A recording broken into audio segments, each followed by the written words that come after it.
Major earthquakes affect both Nevada and California, leaving some people wondering if natural disasters are indicating a second coming of sorts is coming. But we will talk about what actually happened with these, some of the dangers and some of the dangers that have been canceled. So we'll go over that, what happened there, and what we do with that. In other news, the Daniel Penney trial is over, but it's not fallen out of the news yet, as we have seen threats and possibilities of violence in New York from a certain group that we haven't really heard from since, say about 2020. We'll go over what's going on there, what that means, and what we do with that going forward. Syria has fallen. At least the Assad family regime, with a new member of the rebel group taking over as the president interim of Syria.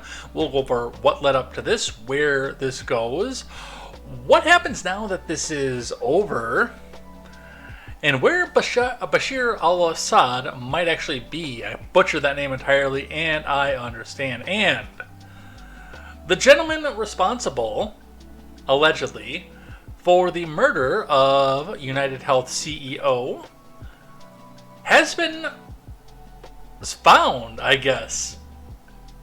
I don't know. There are a lot of questions about this, especially given the fact that this person allowed himself to be found. We'll go over what's happening with that, some of the reaction, some of the pushback to this, and a very interesting story from one Taylor Lorenz. It is going to be all of this and more over here on Contemporary. So find yourself some friends, strap yourself in, get a little bit of dinner, because you can eat along, but I'm not going to eat on camera in front of you here. And, well, if you know somebody who wants some news from somebody who hates both sides of the government, tell that person that they have found the right place. And I want to play in that Loops the Loop. Me, I want a hula hoop. We can hardly stand the wait. Please, Christmas, don't be late. I am Jay Edgar, and this is Contemporary.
Admittedly, I own Spirit Tracks, but I've never played it.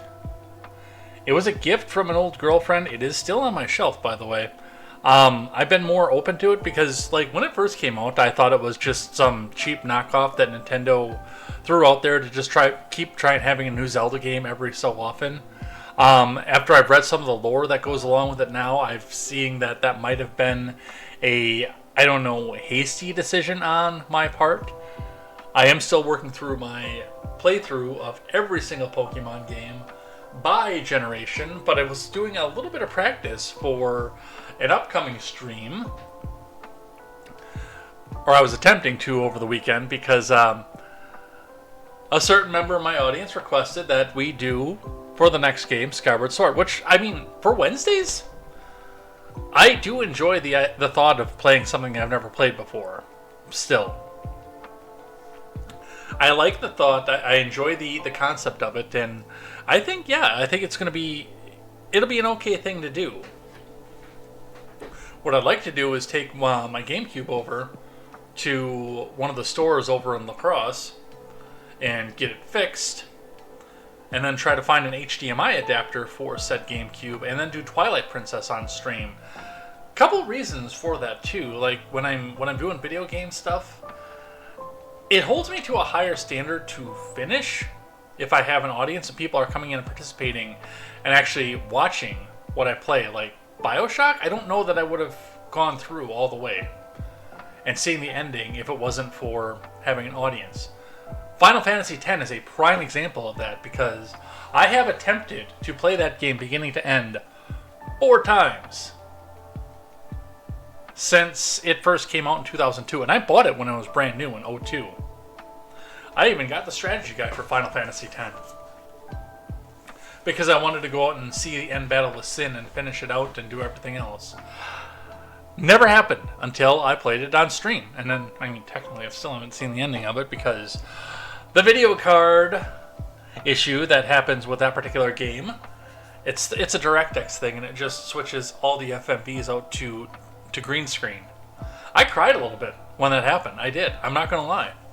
Because the credits were rolling. They sounded great. I heard Yuna's speech.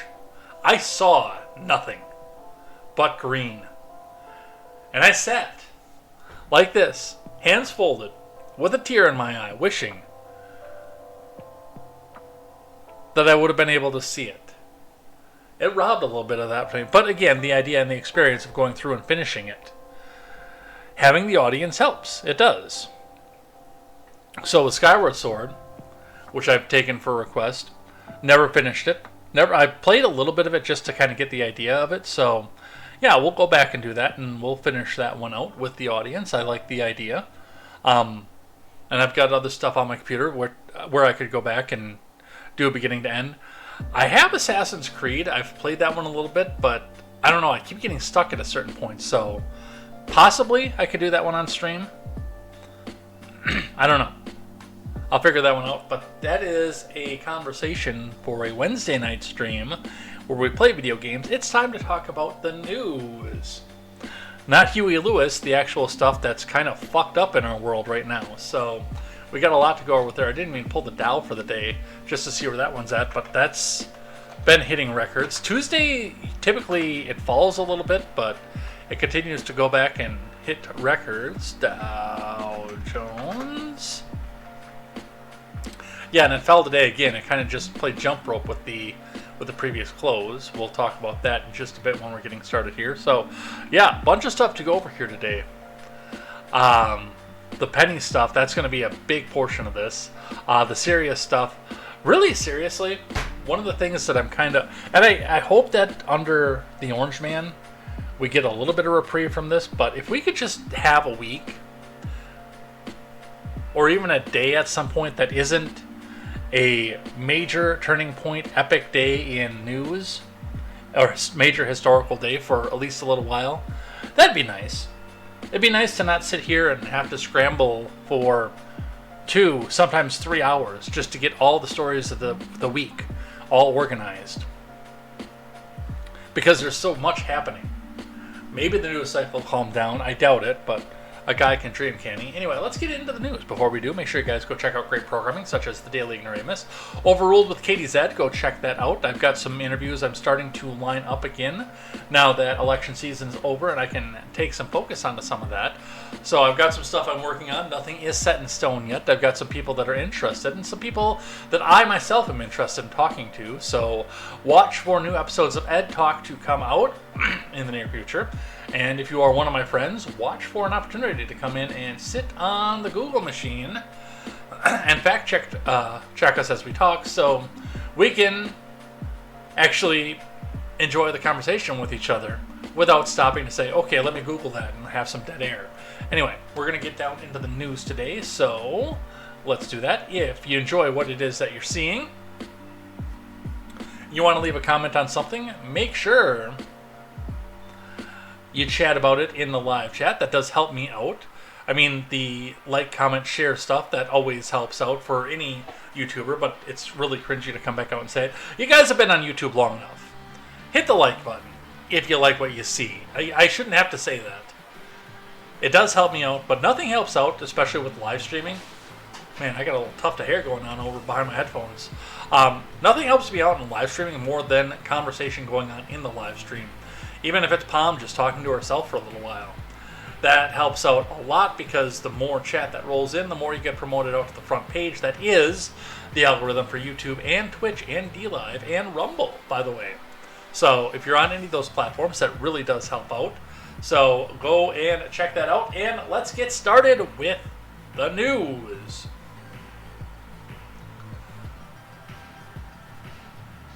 We're going to start today, as we always do, with the Dow Jones Industrial Average. While we're doing that, let's check out the live chat. I've got Vong over here, who was first, who beat Palm. We'll see what's happening with that. I told him good job. He's the one that brought up the Spirit Tracks, so I'll check that one out. I think I'm going to check that out. They found Samuel Hideo. Yeah, the Italian guy. Spirit Tracks is pretty good, actually. I played through at least twice. It's very fun. I'll put that on my list. With the inability to transmit DS to the computer, I will either have to find second-party, not emulation hardware, to play on the computer, or that can be just one that I do personally. What would be kind of nice is both when I play Brilliant Diamond Shining Pearl in the future, those are things I could actually incorporate into stream. I could do on stream because I've got the little Switch dock here, and Brilliant Diamond Shining Pearl and Violet and Scarlet are both Switch games, so I can share that with the audience. Skyward Sword is awesome, hands down my favorite Legend of Zelda of all time. Unfortunately, with the small space we're working in, the motion controls are not going to be usable for this, but I do plan to, once a move happens up in the near future, or even beforehand if I want to do it out here, getting the little wrist strappies for the Joy-Cons and playing with the motion control, possibly in a private stream, or possibly, well, in a private playthrough, or possibly even figuring out how to set up a computer, a TV, so I can see a live chat while I'm doing it, and having an open space to do motion controls. Might have to lose a couple pounds here before I put that part of myself on camera, but I could do that.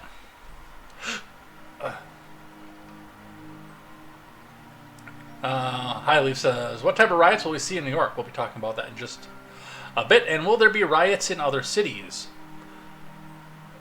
April 26, 1992, there was a riot in the streets. Tell me, where were you? First stop we headed was the liquor shop. It only took one brick to make that window drop. Alright, let's look at the Dow. The Dow did fire and go up over the previous close for the day, but it played jump rope with the previous clothesline throughout the day before settling back down to about the point that it started from after the futures drop started off the day of trading, and it does look like the futures are declining now throughout the after hours trading, so we'll talk just a bit about what's happening there. I'll bring this back out 5 day to see what's happening with that, and we've actually seen, since the last time we looked at this, a pretty steady decline, which is unusual for the Dow as it sits, but we're on a decline right now. We'll see what happens with that. It may be in correction territory. We'll see what happens there. Let's grab from Investors Business Daily, one of my favorite sources for talking finance. Dow futures, Google, Tesla strong, but Palantir, Nvidia fall amid growth woes. What to do from Ed Carson. By the way, this is not official financial advice. If you would like to subscribe to Ed Carson, he can give you official financial advice because he is a financier. I am a guy that yells into a microphone in a small apartment in an undisclosed city that is somewhere near the city of La Crosse. So, I cannot give you official financial advice, but I can read the information to you as we go. Dow futures were a little changed after hours with the S&P and the NASDAQ. The CPI inflation report is on tap early Wednesday. The stock market rally saw slim to modest losses Tuesday, but they're still near record highs. Alphabet broke out while Tesla continued to run. But tech and growth were weak. Nvidia and big AI chip peers Taiwan Semiconductor and Broadcom stock broke key levels following Taiwan Semiconductor sales and ahead of Broadcom's earnings. Palantir and AppLovin, among the hottest stocks, also fell. After the close, GE Vernova reaffirmed its full year guidance as its investor day. The energy generation producer maker raised its 2025 revenue target, but it's still below consensus. GEV stock fell 3%, and late trade shares fell 2.3% on Tuesday, undercutting the 21-day moving average.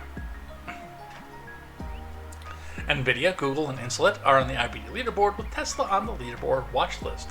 Google and Insulet are also on swing trader. Nvidia and Taiwan Semiconductor are on the IBD 50. Palantir and AppLovin stock are in the IBD Big Cap 20. Alphabet was Tuesday's IBD stock of the day on the futures. Dow futures were steady versus fair value. That's not what I saw from that chart, dude. The S&P and the NASDAQ rose a fraction. The Labor Department will release the November Consumer Price Index at 8:30 a.m. Eastern. The CPI is seen rising 0.3 versus the prior month and 2.7 versus a year earlier.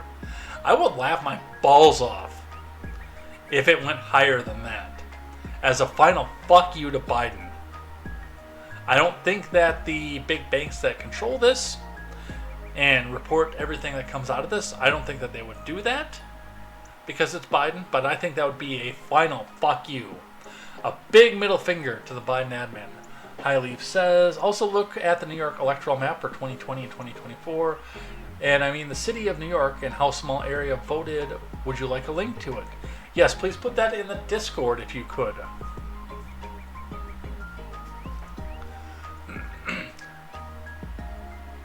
Core CPI should advance 0.3 month to month and 3.3% versus a year prior, both steady versus October. Remember, overnight action in Dow futures and elsewhere doesn't necessarily translate into actual trading in the next regular stock market session. So, that's what we see for our finance for the day.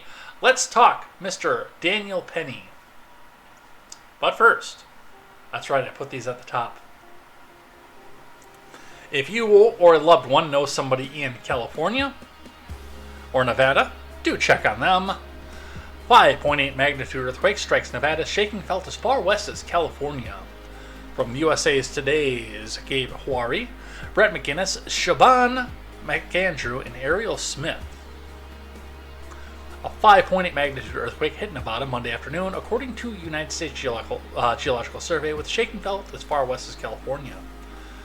The quake struck 15 miles northeast of the town of Yerington, about 40 miles east of Carson City at 3:08 p.m. local time. More than 10,000 people reported feeling the earthquake on the USGS website in a little over 2 hours after it hit. Let's have a look at where Yerington is. To the maps we go. No, I don't want to fly to Yerington. That's not why we're looking at this.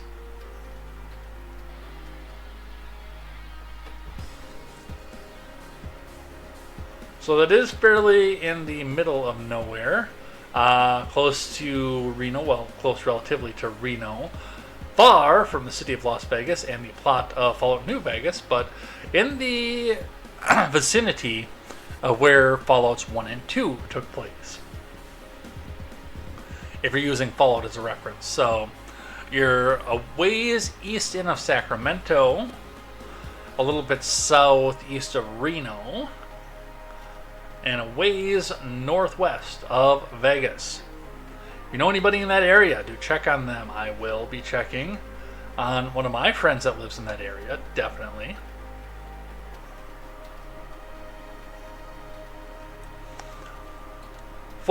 Teen aftershock struck the same area before 5:30 p.m., ranging in size from 2.5 to 4.2. The initial quake's depth was reported at a relatively shallow 8.4 kilometers beneath the Earth's surface. Any quake less than 70 kilometers deep is considered to be shallow by USGS standards.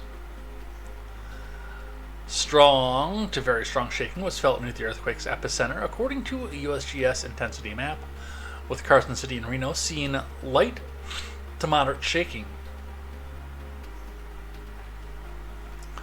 No injuries or damages have been reported. Well, I mean, when we look at where the epicenter is, Is there really anybody there? They're saying 15 miles northeast of Yerington. Let's look at that again. Let's get that old map back out. Dock that motherfucker over here. So you're probably in maybe the Lux area. Not the Ultra Lux. So, I mean, really realistically, the question does rise, was anybody there to feel it? It kind of looks like this is out in the middle of absolute nowhere, which, I mean, thankfully, you're in a situation where there's nobody to get hurt. So, there is that avenue to things as well. In California, however, we have a 7.0 with a big crack in the road over it. 7.0 magnitude earthquake reported off northern California coast. Tsunami warning has been canceled. From Meredith Deliso, the epicenter was near Petrolia in Humboldt County, the USGS said. Petrolia, California.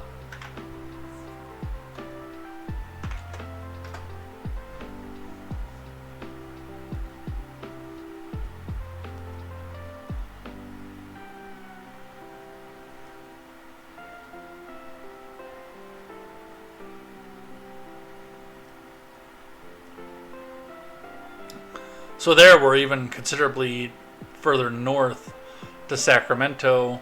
So a good ways north of where we were with the one in north of Yerington.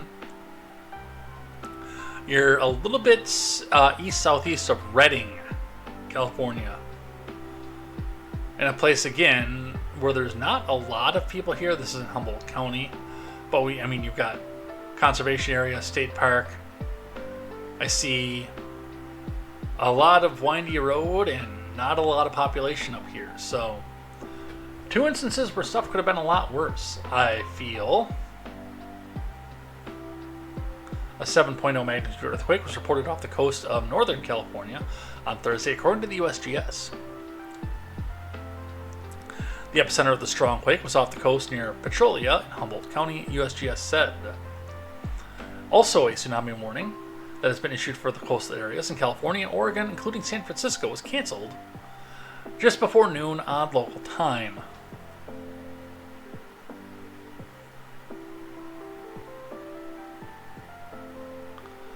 The tsunami warning is canceled for coastal areas of California and Oregon. The National Tsunami Warning Center wrote on X, no tsunami danger presently exists for the area. The warning had been in effect from Davenport, California to Douglas Lane, Line, Oregon, the National Tsunami Warning Center said. Police in Berkeley had issued an evacuation order for parts of the city due to a tsunami coming to West Berkeley. The order has subsequently lifted after the tsunami warning was canceled. Evacuation orders for West Berkeley have been lifted. It is safe to return to the area, city officials said. So, if you know anybody in NorCal, check on that person as well, because that was a pretty strong one. It started off in the ocean and it came back in towards Humboldt in Humboldt County. Eugene Bong says that's quite a question, almost as much of a question as if a married man says something in the forest and there is no one around to hear it, is he still wrong? Well, you will have to get married, Mr. Vong, and we will test that theory.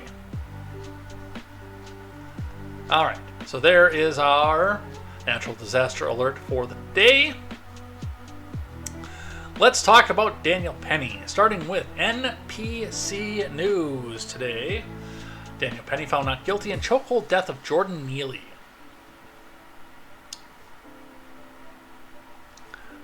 From Janelle Griffith and Eric Ortiz, Daniel Penney was acquitted on Monday of criminally negligent homicide in the chokehold death of Jordan Neely, a 30-year-old homeless man with a history of mental illness, whose final moments on a New York City subway train were captured by a bystander video and set off weeks of protests and drew national attention. The decision on the fifth day of deliberations came after the jury deadlocked on Friday on a more serious charge of manslaughter, leading the judge to dismiss it. Penney faced up to 4 years in prison. As the jury foreperson read the not guilty verdict, some observers in the courtroom applauded. Others began to audibly sob and yell. if you are in a courtroom and a verdict freeing a person causes you to sob and yell, you need more of a life. You have been brainwashed at that point by government propaganda to make you believe that something like that happening is, which will not affect you physically, personally, is the end of civilization. Now, I can understand some crying in the courtroom. If there's a guilty verdict, and your old boy, your husband, your kid, your grandkid, is going away for life or something like that.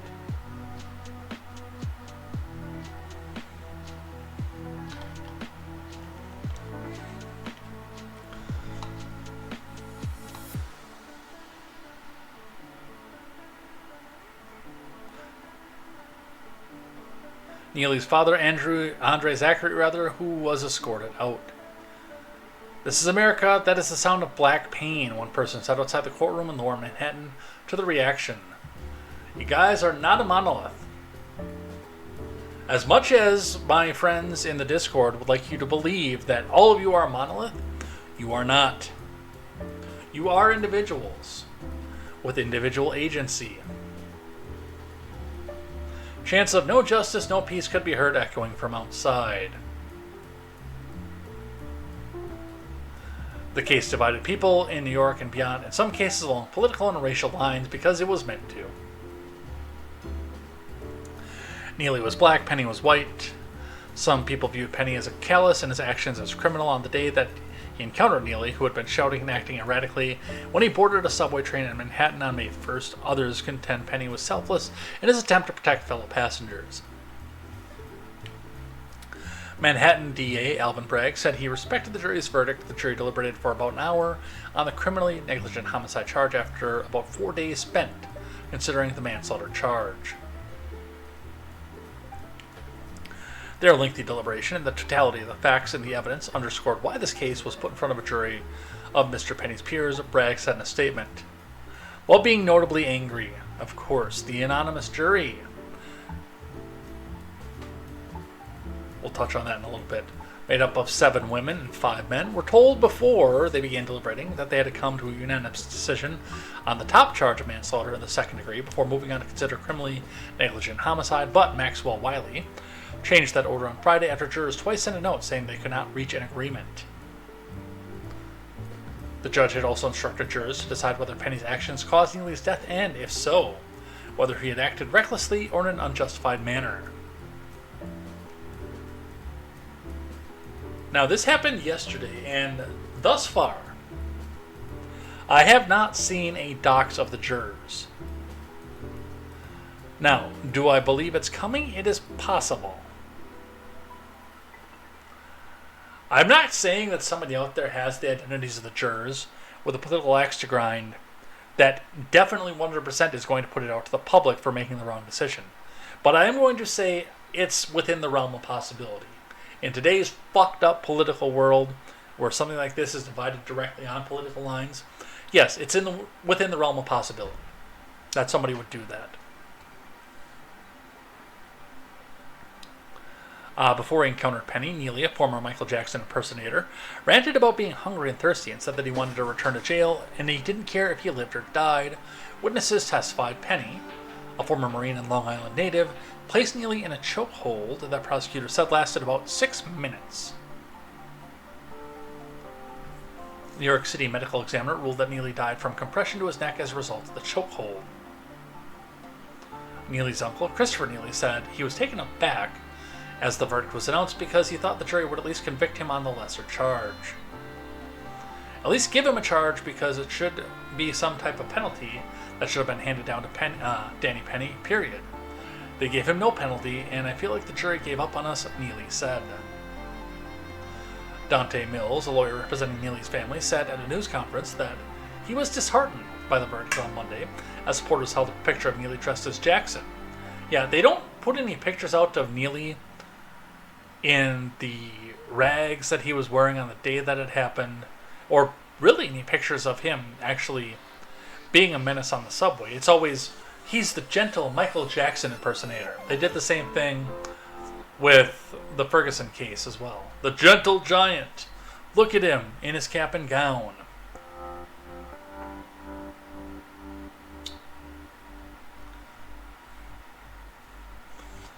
Mills asked that Neely's death have meaning and urged that others, instead of becoming physical with someone who may be hungry, offer them food. Right, but that's not what happened. Even left-wing biased Wikipedia is coming out and saying, no, he was throwing trash at other riders on the subway, threatening to assault them, threatening to kill certain people.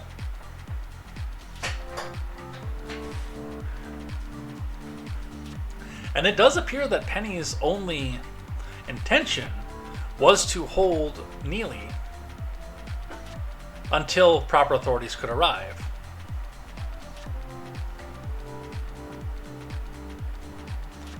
He had a muffin in his pocket, Mills said, of what police later discovered in Neely's jacket.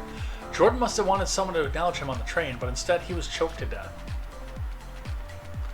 Lawyers for Penney could not immediately be reached for comment about the verdict, but had earlier expressed concern on Monday to the judge that the jury could be influenced by the demonstrators chanting coming from outside the courthouse, which was done on purpose because they wanted a specific outcome. We saw the same thing with the Rittenhouse case, and that's part of the reason where I say that it's a possibility that these jurors' identities could be doxed because, well, our news media, our betters in the corporate government and corporate media complex wanted a certain outcome from the Rittenhouse case, and were willing to come back out and put the jurors' names out there to get that certain outcome. So they would be too afraid to pass down the, and I quote, wrong outcome.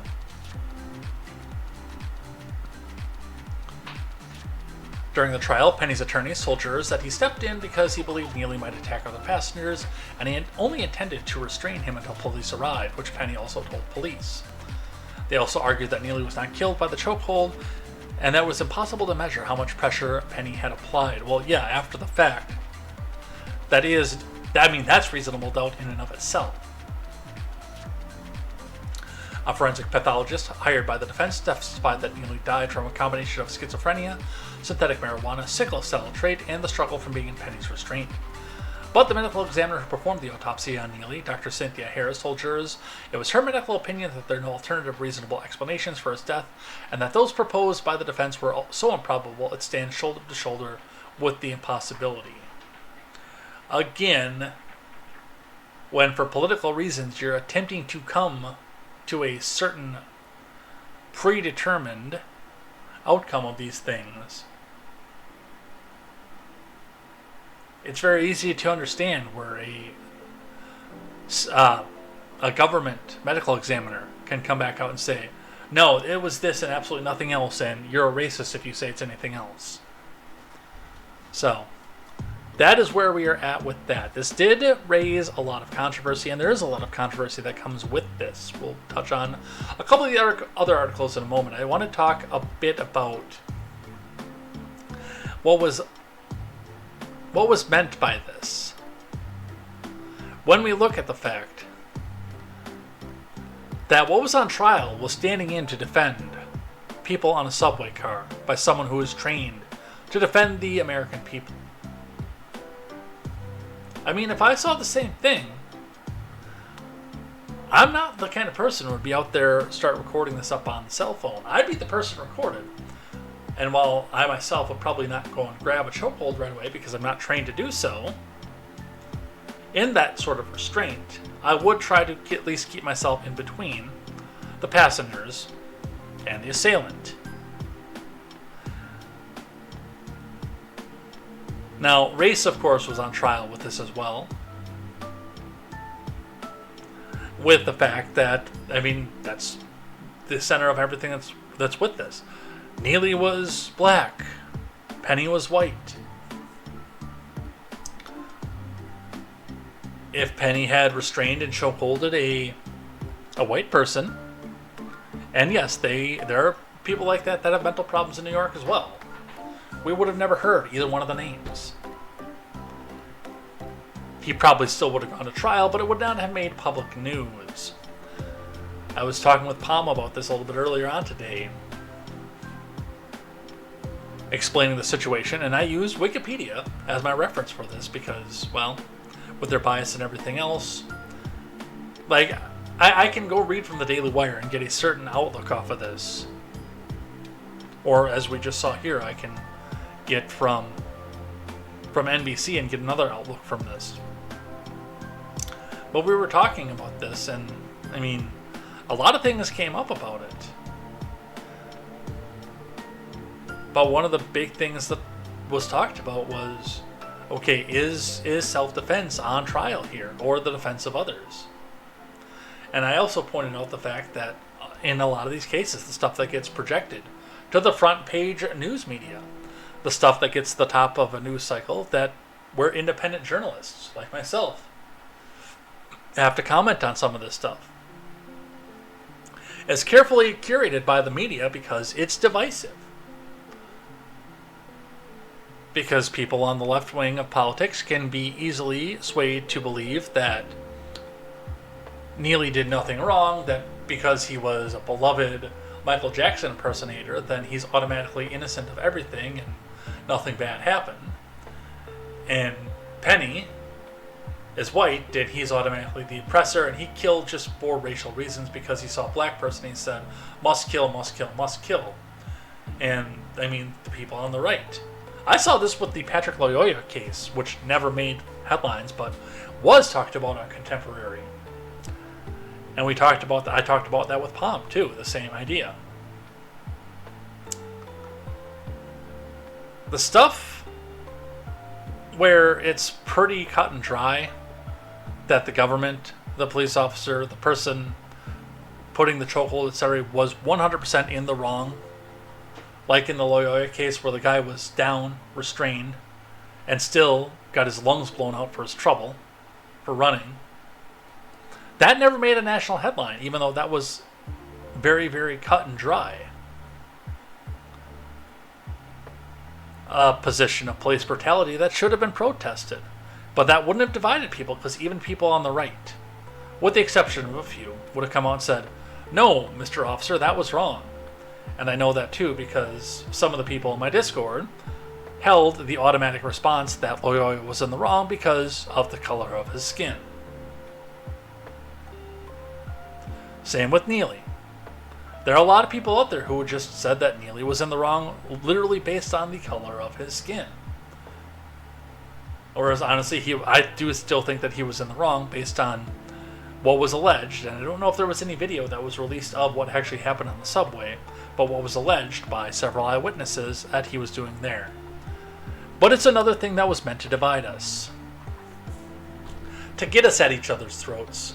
The George Floyd case is a prime example of that. That was 100% designed. Not designed. It happened. I don't believe the conspiracy theories that it was all staged. But the fact that it got to the front of the news, something that would have not been anything more than a local news story, had to do with the fact that there was ambiguity to what was happening with that, and people were going to be arguing about it, mostly on partisan lines. Jacob Blake, another prime example of this.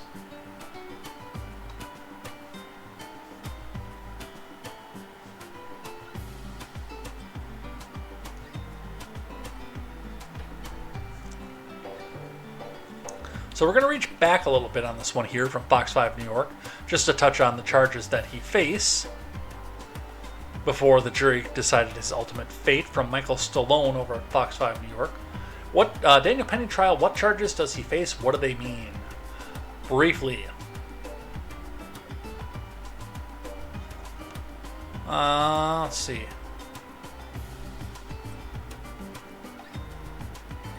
Charges are manslaughter. Penney faces second-degree manslaughter and criminally negligent homicide charges. Manslaughter requires proving the defendant recklessly caused another person's death. The standard entails, among other things, consciously disregarding a substantial and unjustifiable risk that an action could be deadly. Criminally negligent homicide, on the other hand, involves engaging in serious blameworthy conduct while not perceiving such a risk.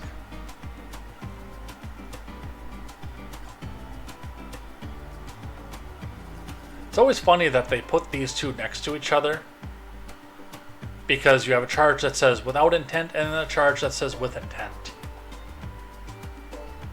If the jury finds Penney guilty, he could face up to 15 years in prison. There is no minimum sentence.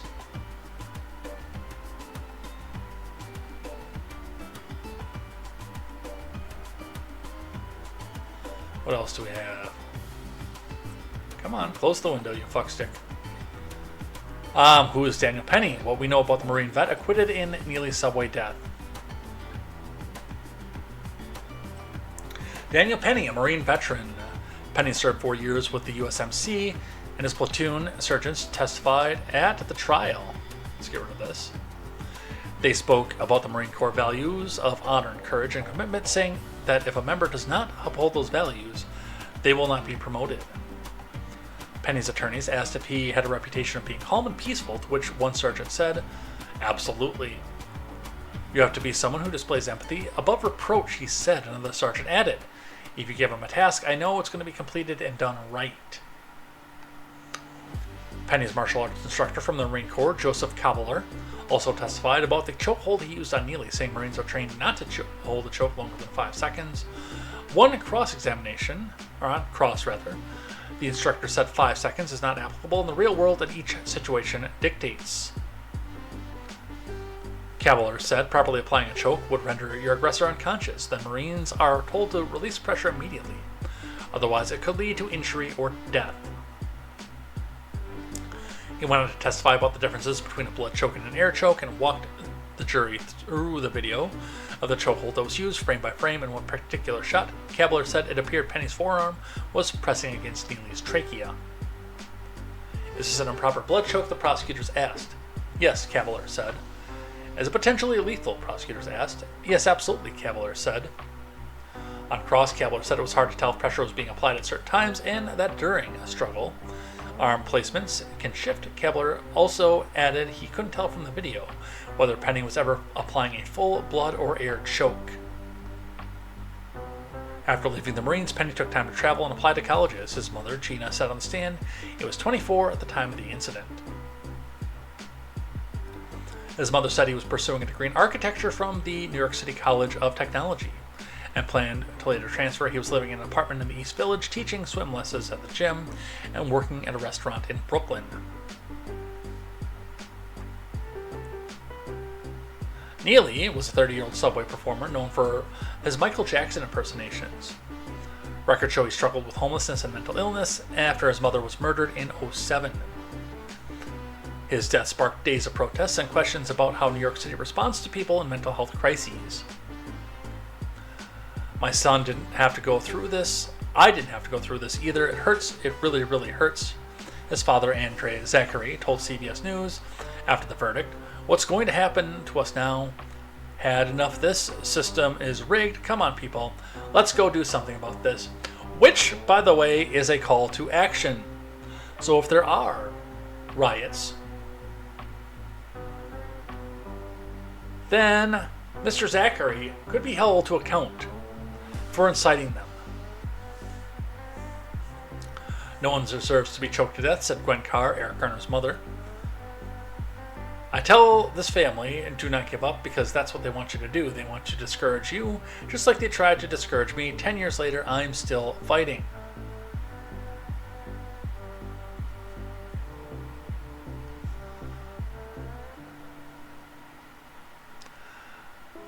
I don't want to go too far into the culture war side of things, but I do want to ask, if Andre Zachary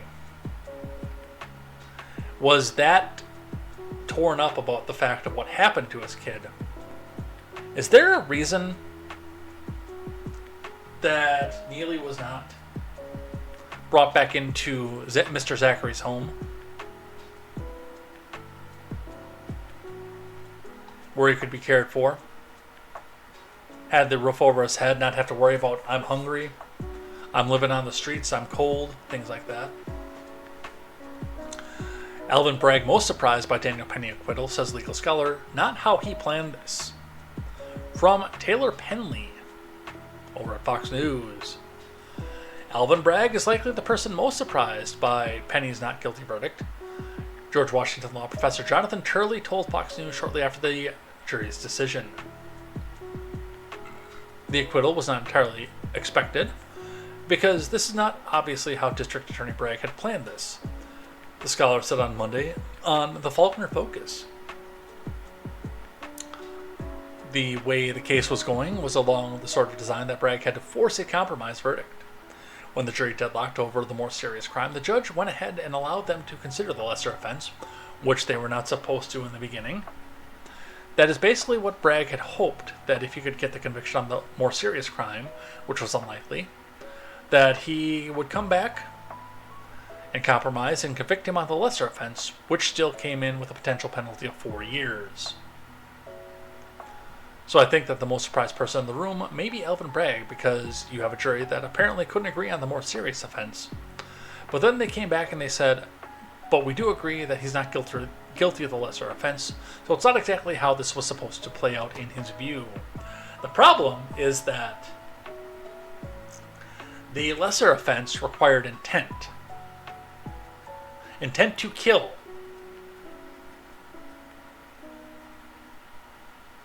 Intent to do harm. The manslaughter charge did not. And while I think that the hung jury was because of one juror who was holding out because, well, he didn't want to have BLM at his door and protesting outside of his house, or was doing so for other politically or pragmatic reasons, but was not doing so because of the preponderance of evidence that was presented. Go away, AVG. Fuck off. That'll get it uninstalled in a hurry.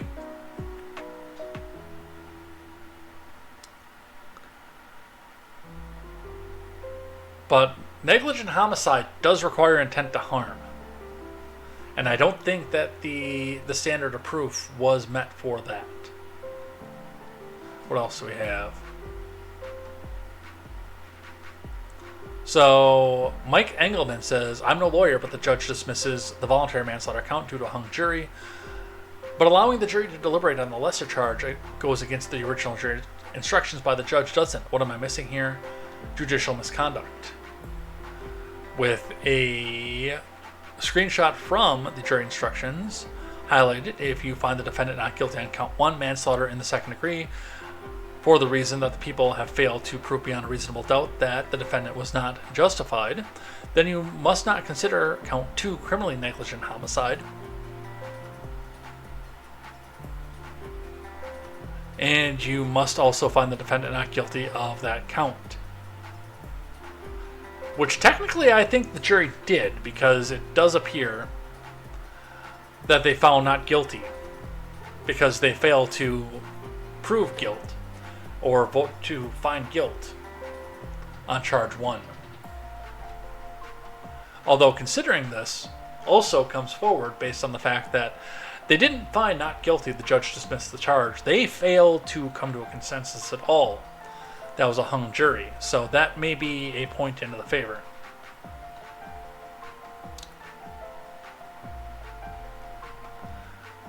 All right. Penney speaks out for the first time since his acquittal. Let's listen to that.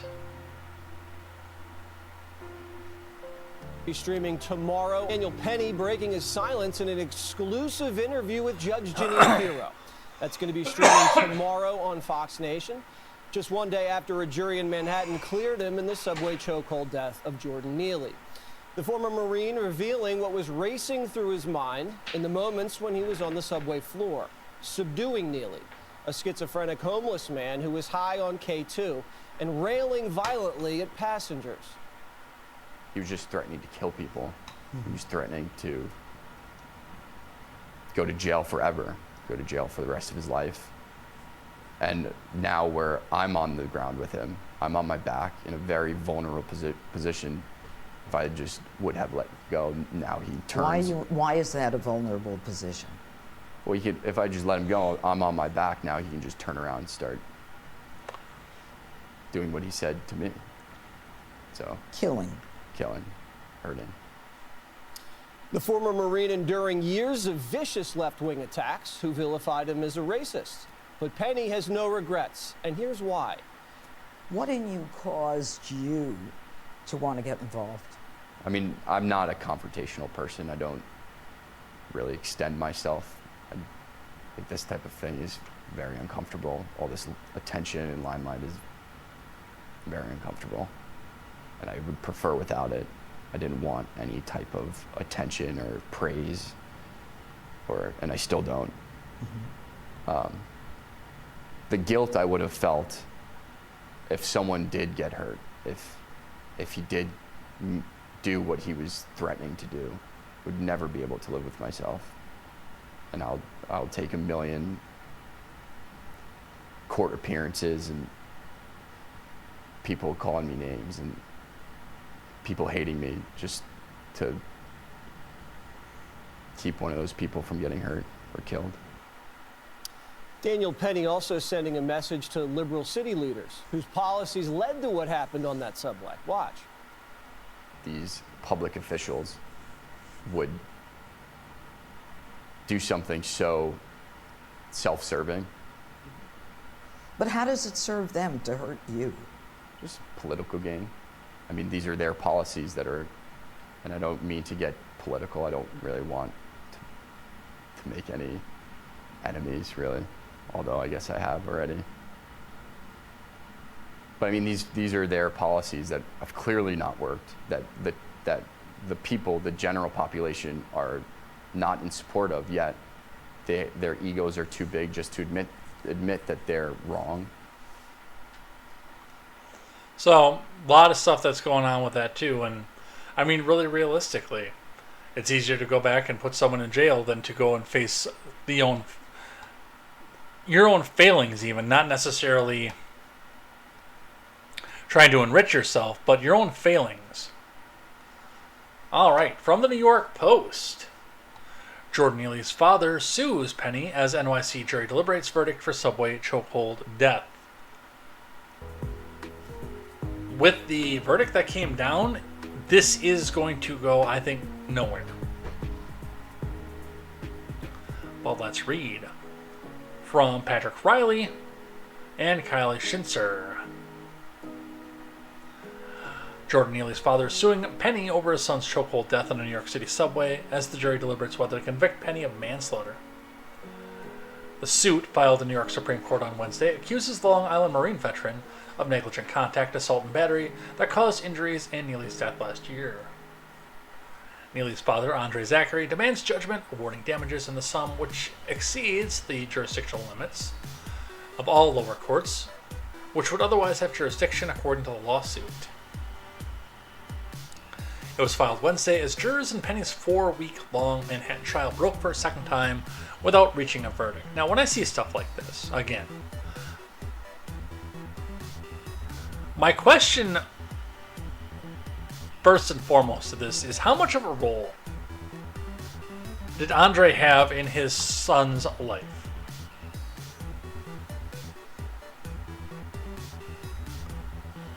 Was he involved? Did Neely come to visit?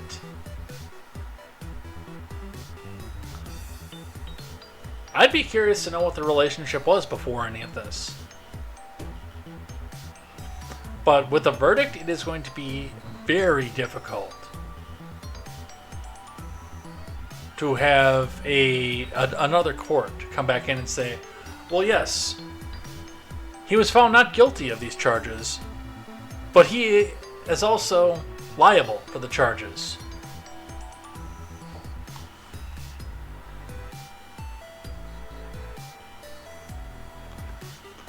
To address Golden Leaf's question, from Newsweek, BLM calls for black vigilantes to target oppressors after Daniel Penney's verdict. From Jenna Sundell,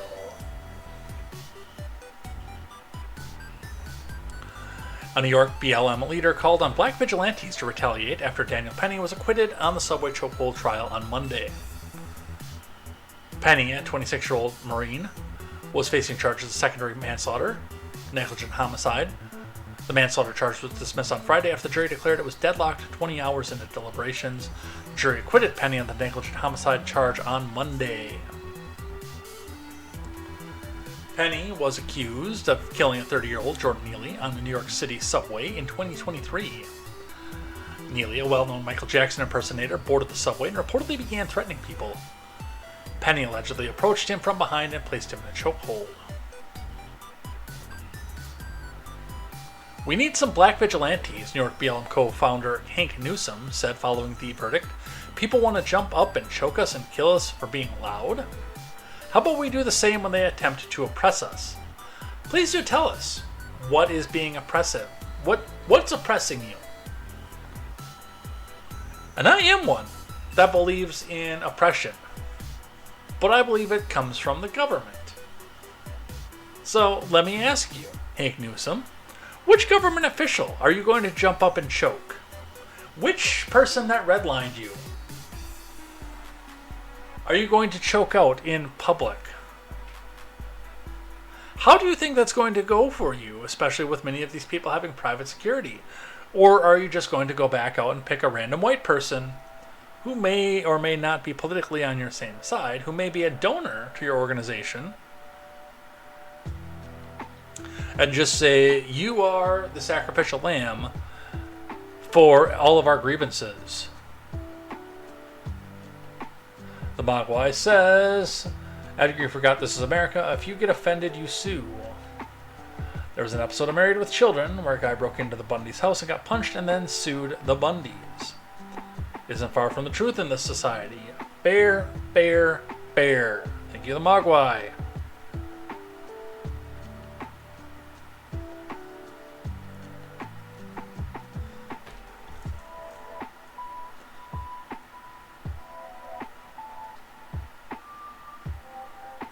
MSDNC's Scarborough slams progressives for laws that allow homelessness after Daniel Penney verdict. Okay, you have my attention. Let's see what you do to keep it. From Taylor Herslich. MSDNC host Joe Scarborough on Tuesday slammed progressives for backing laws that allow homelessness as he reacted to Daniel Penney's not guilty verdict.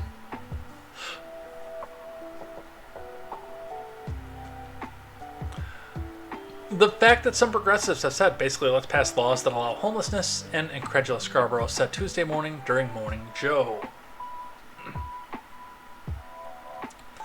You look at San Francisco, you look at LA, as we've said all along, there's nothing compassionate about that. There's nothing progressive about that. Leaving people with mental health problems on the street? No.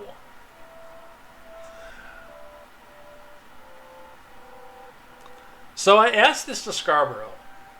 And this is an honest question to me. Where do you go with them? What do you do? What's your solution, Scarborough, if you have all the answers? I tend to agree with Scarborough that allowing homelessness, the, quote, progressive position of letting people make the decision of if they want to be homeless or not, or letting people come in and live on the streets in their cities, oftentimes coming from outside of the region because there are significantly better homeless programs in said cities. But the laws are still out there that allow them to do that. You don't have the homes to them because a lot of your big investors have them bought up and rents jacked so high that you can't get anybody in there to use taxpayer money to rent these out to homeless people as a homeless shelter, would raise your already outrageous New York City and New York State taxes. So I asked the question, and I'm not coming out here and saying I have the solution when I say this, because I don't. But okay, if you want to pass laws that don't allow homelessness, what's your solution? Where do you put them? Do you put them in jail? Do you put them in the mental hospital? Do you buy a block of slums and rundown places and put them all up into there? We're on the same page, Scarborough, which scares the shit out of me. Yeah, and NIMBYism, as Mogwai points out, is just awash in this. Okay, let's make homeless shelters. Oh, what? Not my neighborhood? But you want to ban homelessness. Exactly.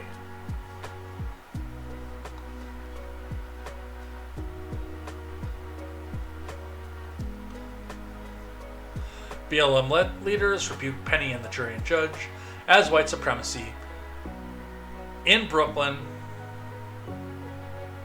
in Alvin Bragg's district, in one of the most left-leaning places in the country. Yeah, I'm not even going to read this article. I can dismiss that fucking easily. BLM leader sparks outrage as he claims KKK got another victory and rant outside of Daniel Penney trial. From Haley Brown. By the way, I have no idea what Daniel Penney's politics were before this, but I'm willing to bet that the more black people call him a KKK member, the more he's going to look and say, I don't want to deal with the party that supports this bullshit. And a lot of people looking in from the outside are going to be in the same fucking boat.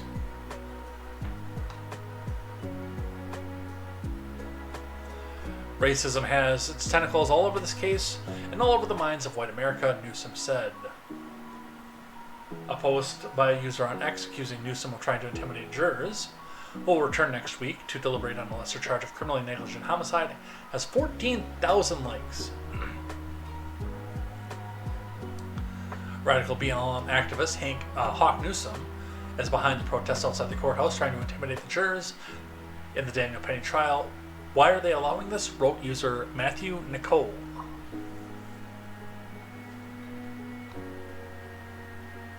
Yes, the KKK is alive and well in Brooklyn. So that's what I have in the Penney stuff. There's a lot going on there. We got to talk about Syria.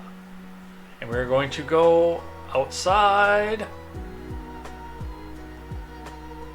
of the U.S. for a little while in foreign policy, which I admit is my weak point. But we're going to talk a bit about what's going on with this. But first, we're going to get the map up because my libertarian friends tell me we can't talk about what's happening in the world and whether or not we should be at war in that part of the world unless we can point to it on the map. So we will get our geography lesson in with this. We will start with our friends over at NPR, who tell us 5 things to watch as Syria confronts a new future. This is from Scott Newman. And remember, you have to hit that donate button because NPR cannot tell you why Democrats are suddenly in the pro-war. Why it's a good thing that we should be on the ground instead of pulling troops out of places like Syria. And why it's actually progressive to be pro-war. Hit that donate button. Ad revenue doesn't cover it, and they're only 10% government funded. NPR is never printing reality. National Progressive Radio. Are you serious, the Mogwai? Let's see what it is that they have to say.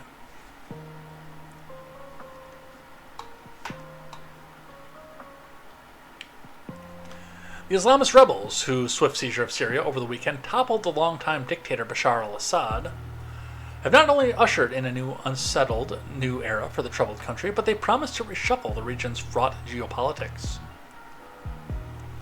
The ousting of Assad, who ruled Syria for a quarter century after assuming power from his father, leaves a dangerous political vacuum. Ahmed al-Shara, formerly known for his nom de guerre, Abu Muhammad al-Jalani, at the head of the Hayat Tahrir al-Sham, or HTS, is at least nominally in charge. He and his group are at the helm of the fractious rebel alliance that fought Assad over more than 13 years of civil war.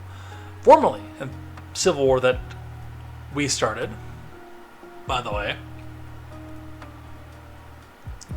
Formerly known as the Al-Nusra Front, the HTS were once affiliated with Al-Qaeda.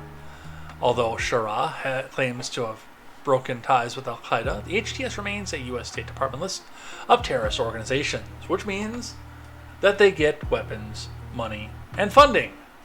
Isn't that fucking special?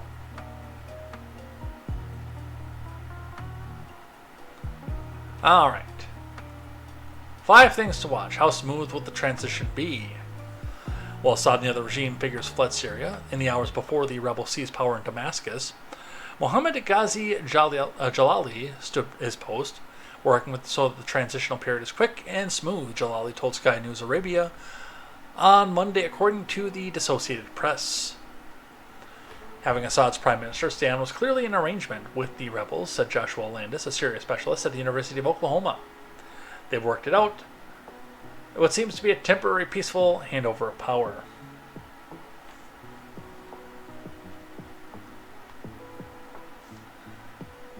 Removing dictators from power has worked so well. Afghanistan, Iraq, the New England Patriots. Nice. Years of bad blood and fears of an Islamist regime will make reconciliation a challenge. Yeah, I am waiting to see if ISIS or Al-Qaeda does show up and knock on the fucking door. The diversity of ethnic and religious stakeholders in Syria paints a complicated picture. Assad's power base is drawn from Shia Muslims, and the small but influential Alawite religious minority that he belongs to, combined with the other groups, make up about 13% of the population. Sunni Muslims, by contrast, account for roughly 3/4 of Syria. The Alawite minority, concentrated mainly on the Mediterranean coast, has now suddenly found itself out of power, potentially more vulnerable. Landis said there's considerable tension between the two main Muslim groups in Syria, but so far, there are no signs of reprisals from the new leaders. He says everyone's trying to figure it out. Whether there's going to be revenge killings or real disturbances in the Alawite territories, Landis said.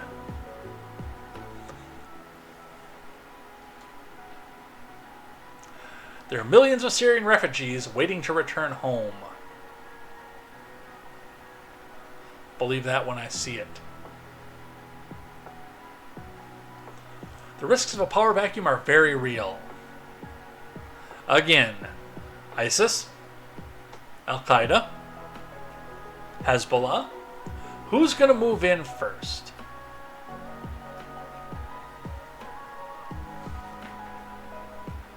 And the US, Russia, and Iran also have interests in Syria, because of course they do. Since the start of anti-Assad uprisings in 2011, the US government has imposed a series of sanctions aimed at stopping violence against civilians and then armed the rebels.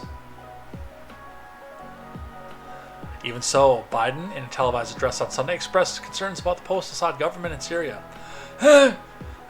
Make no mistake, Jack. Some of the people that took down the guy over there have their own grim record of the thing, man, and rights abuses.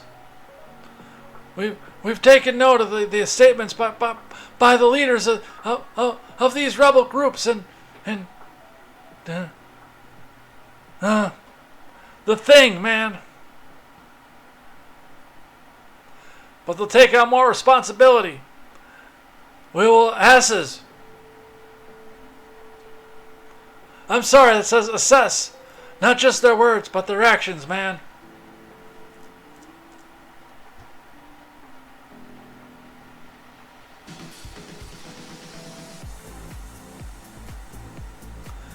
Vakil says the admin wants to curb the potential comeback of ISIS and other terrorist groups. About 900 U.S. troops are stationed in Syria, mostly in oil-rich areas controlled by Kurdish militia forces. Syria's economy is highly dependent on oil revenue, and the presence of U.S. troops has denied the Assad regime access to those fields. Russia, a staunch ally of Assad and the destination for his immediate exile after fleeing Syria, appears to have little recourse but to accept the new reality in this country. That's because they're all focused over on Ukraine right now. For Iran, losing Assad as an ally has further eroded the influence, especially after Israel's war against the regional proxies Hamas and Hezbollah, which both have the opportunity to move in. Hezbollah helped keep Assad in power, and the militant group has for years used Syria as a conduit to transfer weapons into Lebanon. So, we'll see what happens. Mogwai says, my bet is United Healthcare HQ.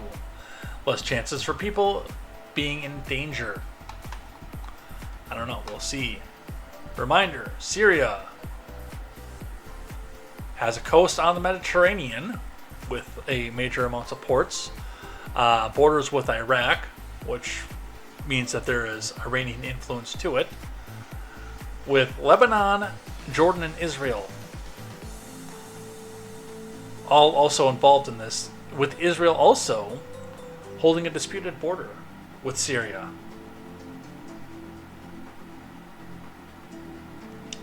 So there's a lot going on in this region. Barack Obama and Hillary Clinton started a lot of it. What to know about Assad's fall and what might happen next in Syria? From Alexander Smith. For much of its 13 years, the horrors of Syria's grinding civil war felt unending. Now, just 11 days, the regime of Bashar al-Assad is gone, the dictator fleeing his country in the face of sensational advances by rebel forces. Assad clung to power through domestic oppression, torture, and murder, eventually suppressing a 2011 uprising with a mix of chemical weapons and deadly backing from Russia. Not confirmed, by the way. And Iran, that seems to be over, bringing an end to this family's Iron Fist dynasty that began in 71. However, this is far from a quick, simple fix. The rebels who toppled Assad are led by a group that the US and others regard as a terrorist organization. Also, they reclaim Syria, deeply scarred by more than a decade of war, with no clear path to what happens next or how it might be governed. Here's what to know. Assad is gone. And the peasants rejoiced. Syrians are celebrating. And the peasants rejoiced.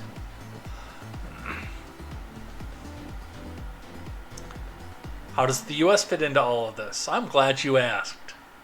Because we're dropping bombs on this country.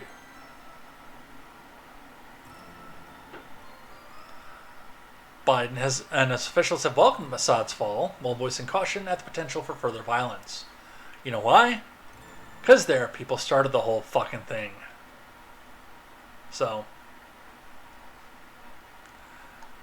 good luck, Syrian people. An X from the official Donald J. Trump account, breaking 911 Trump on Syria. The U.S. should have nothing to do with this. This is not our fight. Let it play out. We will read the X. Opposition fighters in Syria, in an unprecedented move, have totally taken over numerous cities in a highly coordinated offensive and are now in the outskirts of Damascus, obviously preparing to make a very big move towards taking out Assad. Russia, because they're so tied up in Ukraine, and with a loss there of over 600,000 soldiers, seems incapable of stopping this literal march through Syria, a country they have protected for years. That's where former President Obama, he is the worst, refused to honor his commitment by protecting the red line in the sand, all caps of course, and all hell broke out, with Russia stepping in, but now they are, like possibly Assad himself, being forced out, and it may actually be the best thing that can happen to them. There's never much of a benefit in Syria for Russia, other than to make Obama look really stupid. He looks really stupid. He's always really stupid. In any event, Syria is a mess, but is not our friend. And the all caps pops up again. The United States should have nothing to do with it. This is not our fight. Let it play out. Do not get involved. The Mogwai says, okay, these people have been fighting with each other since Eve picked up the apple in the garden. We have zero business having anyone over there. We need to stay our fat asses over here. I can't fucking believe I agree with that orange asshole. I do too, by the way. Just so you know. Let's grab some more here. Rebel-backed figure takes charge as Syria's interim prime minister. We'll just touch briefly on this one. Syria's new interim leader announced Tuesday he was taking charge of the country's caretaker prime minister with the backing of former rebels who toppled President Bashar al-Assad 3 days ago. In a brief address on state television, Mohammed al-Bashir, wasn't that Dr. Bashir's real name in Deep Space Nine? No, that actually is... It's Alexander Siddig is his stage name, but it's Siddiq Al... I can't think of what his last name is.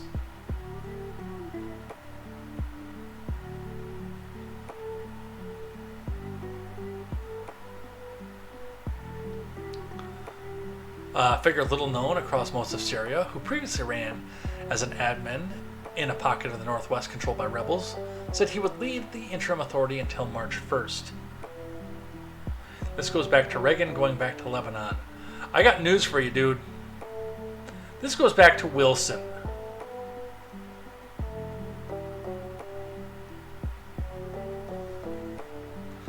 Possibly before, but we didn't have our fingers in as much pre-World War I. This shit goes back to Churchill. Behind him were two flags. The green, black, and white flag, flown by the opponents of Assad throughout the Civil War, and a white flag with the Islamic oath of faith in black writing, typically flown in Syria by Sunni Islamist fighters. So somebody who's already controlled an occupied area, occupied by rebels, is going to be the leader of the country, at least until March 1st. Pretty sweet fucking deal, huh? Israel getting involved in this because, well, it's a day that ends in Y that isn't the Shabbat. Israel destroys targets across Syria as Russian vessels desert Tartus naval base.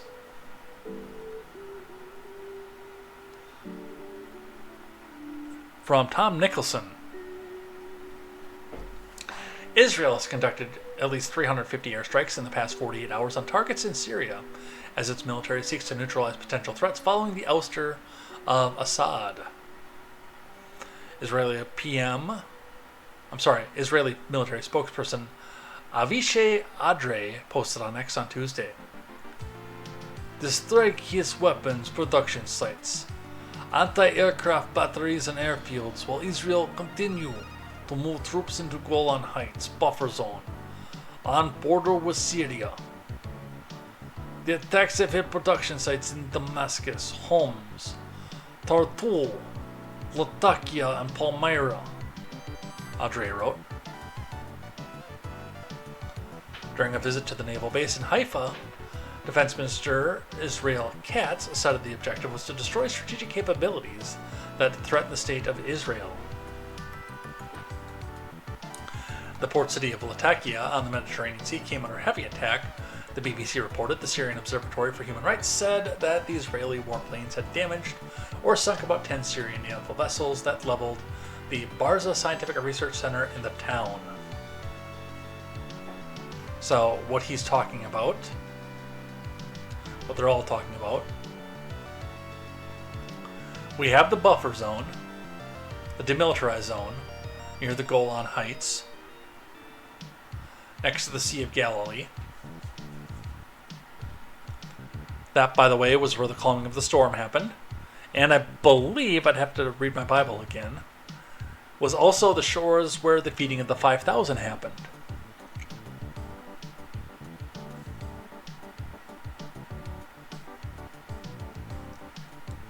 And then, yes, we have the buffer zone, which is under dispute.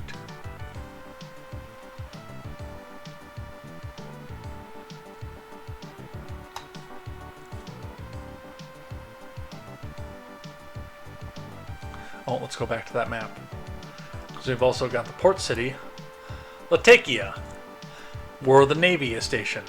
Which that's where Russia has an interest in all of this, is because they do like to be able to use Syria as a puppet state so they can have naval and shipping lanes that move into the Mediterranean through the ports at Latakia and Tartus.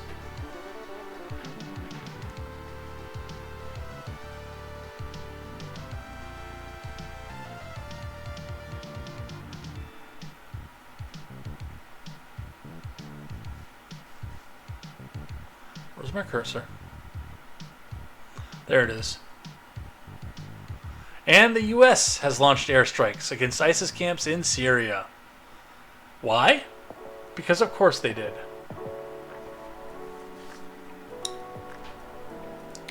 Central Command has confirmed the U.S. has launched airstrikes against ISIS camps in Syria. The operation consisted of dozens of precision strikes and struck more than 75 targets in central Syria using Air Force assets, including B-52s, F-15s, and A-10s. The strikes against the ISIS leader, operatives, and camps were conducted as part of the ongoing mission to disrupt, degrade, and defeat ISIS in order to prevent the terrorist group from conducting external operations and to ensure that ISIS does not seek to take advantage of the current situation to reconstitute in central Syria, CENTCOM statement said. Earlier Sunday, the Syrian government fell after rebels entered the capital of the city and ended Bashar al-Assad and his family's 50-year rule.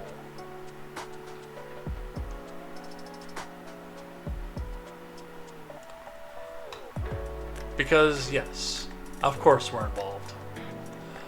Biden seems to take credit for Assad's downfall amid fears of ISIS renewal. From Benjamin Weinthal. The rapid-fire collapse of the Syrian dictatorship of Bashar al-Assad has engulfed the Biden admin in a new wave of criticism about its efforts to claim a win for the end of one of the most brutal regimes in the Middle East. Questions about whether Biden's foreign policy team had a significant blind spot in Syria, where roughly 900 U.S. troops and American military contractors operate in the northeastern part of the war-ravaged country. So, right here.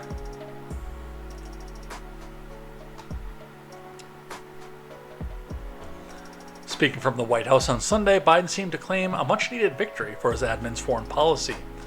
Our approach, man, has shifted the balance of power in the Middle East. This is the direct result of the blows that Ukraine and Israel have delivered upon their own self-defense with unflagging support with the U.S., man. John Hanna, a senior fellow at the Jewish Institute for National Security of America's Germunder Center for Defense and Strategy, who served as Cheney's national security advisor, told Fox News Digital Biden's efforts to take credit for the fatal weakening of Iran and Hezbollah is, frankly speaking, unseemly. Well, yeah, for Joe himself to take the credit for that, yeah, that's not right. Realistically, if anybody were to take the credit because they armed the rebels, it would be Barack.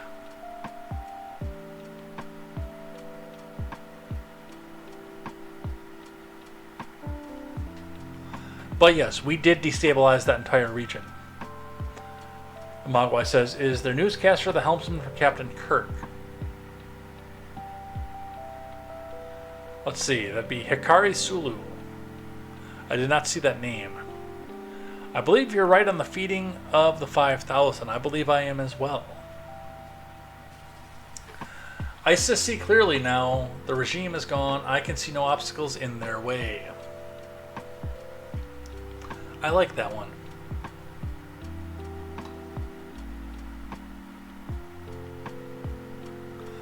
So, how it started, of course, with Assad. First, Flight Syria 9218 has gone off radar. This may have been carrying Assad and his family. Possible reasons include jamming a tracking error, it was shot down, or a potential crash. Speculation is mounting, especially with no updates on Assad's whereabouts, which, I mean, if you just got taken over, if your country just got taken over and you got the boot, then yeah, you probably don't want to be found. So I'm sure that there was some jamming, but I'm sure that it was on Assad's side of things. Assad's whereabouts unknown. Army officers say he boarded a flight briefly. Mystery surrounded the whereabouts of Bashar al-Assad, who is no longer in Damascus, when rebels captured the capital city on Sunday. Russia confirmed that Assad has left Syria, but did not say where he was, including whether Moscow might have given him refuge. This has been updated. That's why we said, okay, we'll do this one briefly. Assad had not spoken in public since the sudden rebel advance a week ago when the insurgents seized Aleppo in a surprise attack before marching into a succession of cities as front lines crumbled. Aleppo, that's that place that Gary Johnson doesn't know where it is. I did like, and somebody in the live chat when I had... Oh, what the fuck was his name? The Libertarian candidate. The perennial one. When I had him on there, one of the first questions that got asked was, where's Aleppo? I cannot think of his name. I can see his face. I can see him smoking weed on my screen. Because he Elon Musked me when he was on. I can picture it. His bus is called No Force One. His name is on the tip of my tongue. It'll come back to me later.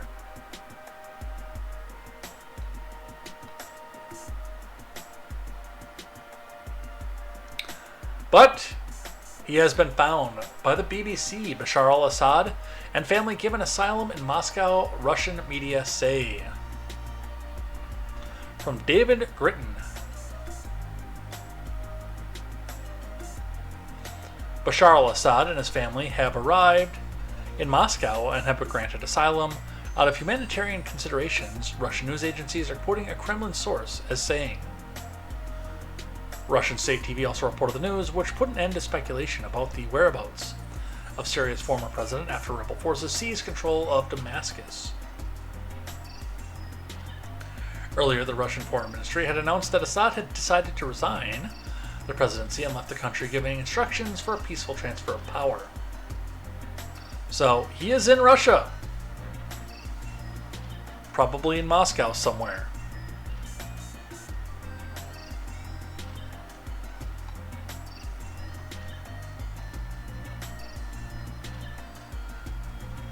Alright, shifting gears here, moving on to the Ukraine. Let's get that part up on the map. Now we're back over here.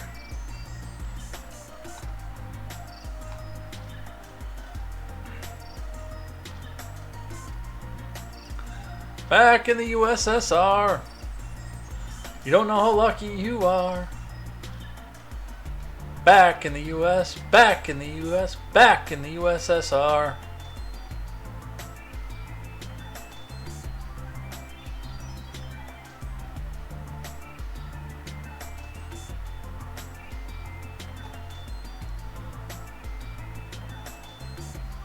All right, Pentagon announces new aid for package for almost $1 billion for the Ukraine. They seem to be throwing these up every couple weeks at this point.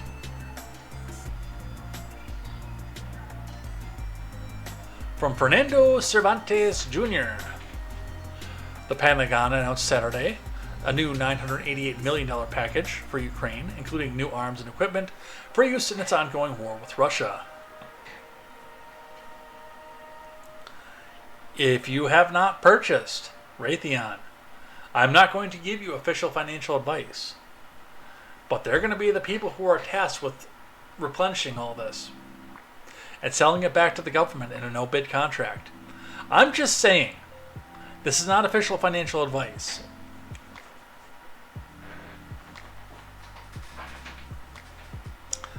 The Pentagon said the money from the package will be put towards buying ammunition for the high-mobility artillery rocket system, which are made by Lockheed Martin. Remember that name when you talk to your financial advisor, who can give you official financial advice. Let me say that again, just to remind you. Lockheed Martin. Other items in the package include drones, equipment, and spare artillery parts used for maintenance. The aid package almost halves the more than $2 billion available through the Ukraine Security Assistance Initiative,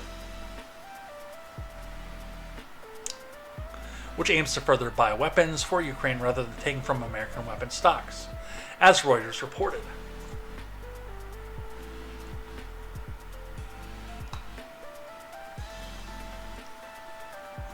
The announcement comes as Biden's admin enters its final days and as Trump met with Zelensky in Paris on Saturday, with Zelensky calling the talk good and productive in a tweet posted on Saturday afternoon. President Trump is, as always, resolute. I thank him. Zelensky said in the post, "We all want war to end as soon as possible. And in just way, we agree to continue working together and keep in contact. Peace through strength is possible." Look at this guy. As a politician, I gotta ask the question, does Zelensky not own a suit? Or does he think that just dressing like a homeless military vet all the time is going to get him sympathy for all this money?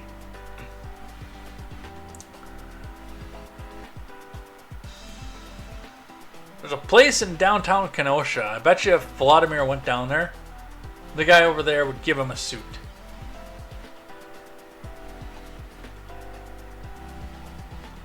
The news came as Lloyd Austin spoke Saturday in front of defense industry leaders and policymakers at the Reagan National Defense Forum in California.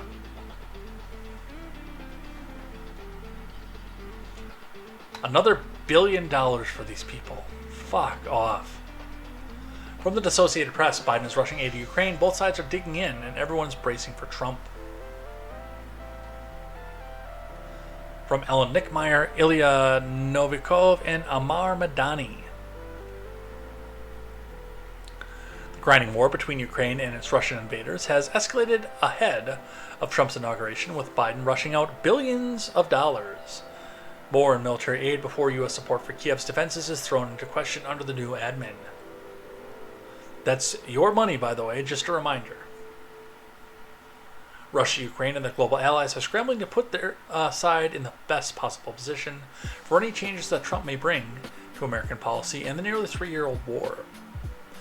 The president-elect insisted in recent days that Russia and Ukraine immediately reach a ceasefire and said that Ukraine should likely prepare to receive less U.S. military aid.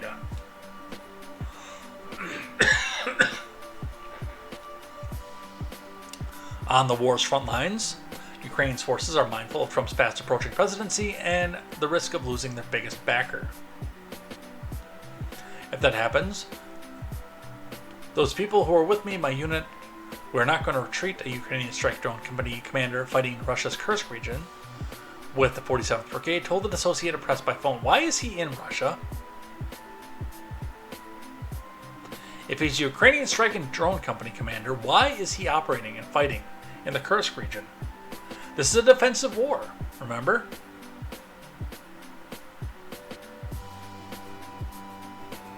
He's going with the Robin Williams look because he has Good Will Hunting on repeat. Never seen that movie.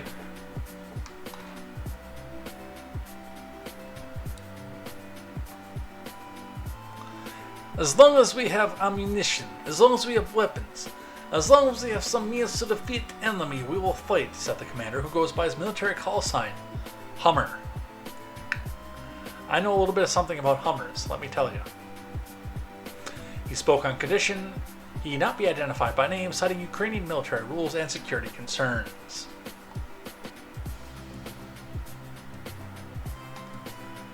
On this, Mike Johnson speaks out in spite of the fact that he himself has the power of the purse. As the Speaker of the House, breaking 911 with a video. We're very frustrated by what Biden admin appears to be doing right now. As someone said on hidden camera, and his admin, who is charged with distributing the funds, said, "It's like we're dumping gold bars off the Titanic. Let's listen."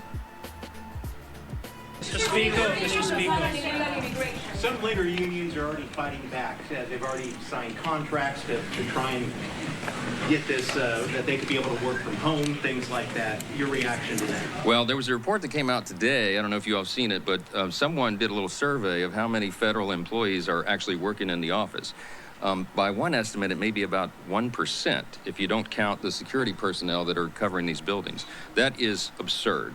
And it's not something the American people would stand for. And so one of the first things that I think you'll see is a demand from the new administration and from all of us in Congress that federal workers return to their desks and get back to the work that they're supposed to be doing.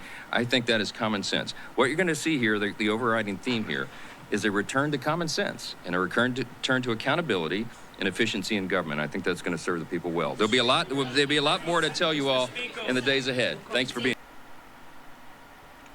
So why don't you do it? Again, the question is why don't you do it?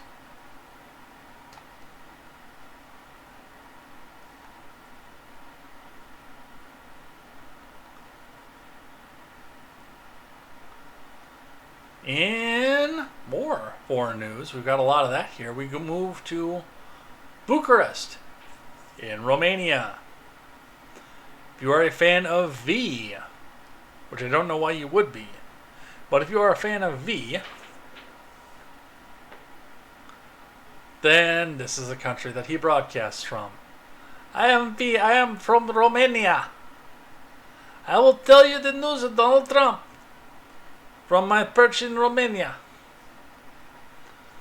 The Mogwai says, if you want a good Hummer, I'm... Oh my God, Graham, you sick bastard. How do you keep getting in here? Well, that's your senator, so...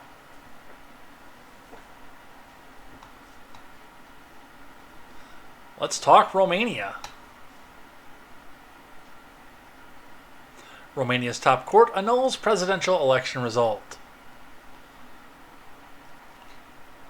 Democracy. From Monica Sarbu and Sophie Tano. Romania's constitutional court has annulled the first round of the country's 2024 election process, which was narrowly won by far-right ultranationalist candidate Calin Georgescu amid allegations of Russian interference. Or he just got more votes and the government couldn't handle that.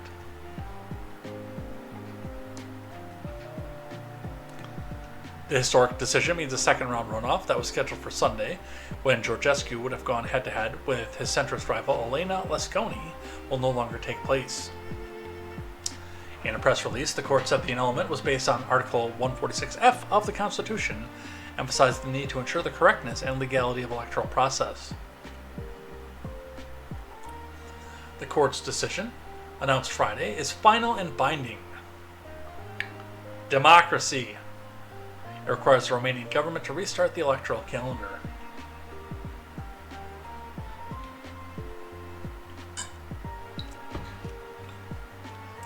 Gee, I hope they have a provision to have somebody in charge when their leader's term expires. Friday's decision caps off a troubled election cycle in the country, with the same court last week ordering a recount of first-round votes. It also comes just days after the vote was hit with fears over foreign interference, after declassified documents from Romania's top security officials revealed evidence of aggressive hybrid Russian attacks. It's the Russians! They're rushing in to come in and destroy our democracy!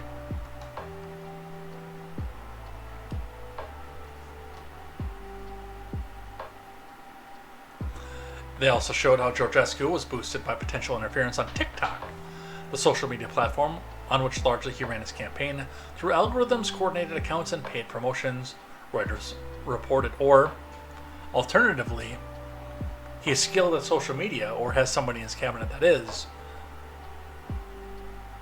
and they just know what they're doing. Not everything is Russia, Russia, Russia. Oh my God.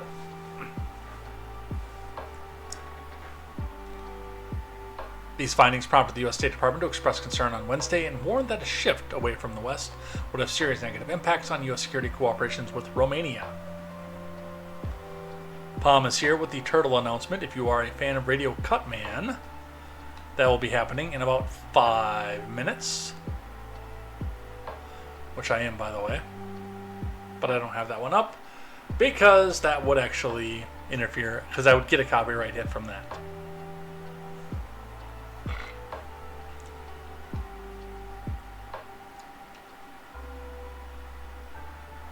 In a later statement Friday, State Department spokesperson Matt Miller said, the U.S. reaffirms our confidence in Romania's democratic institutions and processes, including investigations into foreign malign influence. Right.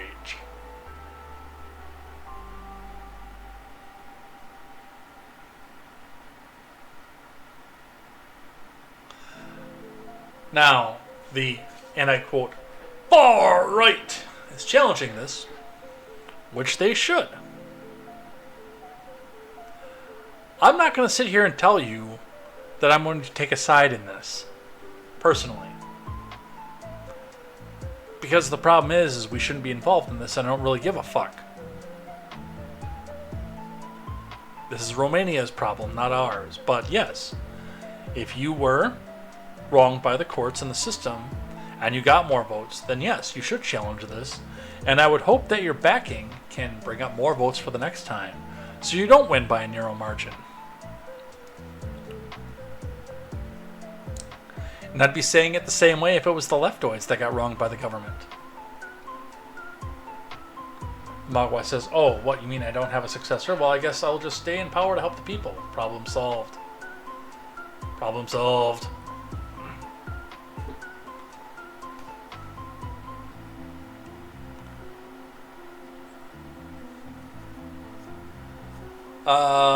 Mogosaya Sunday, December 8th, 7 a.m. In the upmarket suburb of Bucharest, polling stations were due to open for a second round of Romania's presidential election. However, just like all those across the country, they remained closed 2 days earlier. The country's constitutional court had annulled the election, plunging Romania into an unprecedented political crisis of their own making. Despite this, far-right candidate and pro-Russian politician Călin Georgescu turned up to a polling station surrounded by his supporters. I call on Romanians to vote calmly. I want to vote in the name of democracy. Those in power are sowing panic. But no one will be able to stop the Romanian people, he declared, speaking to television cameras. So, good. I hope he prevails. Also says that democracy is canceled, which, yeah, it really is at this point. Alright, we are back stateside.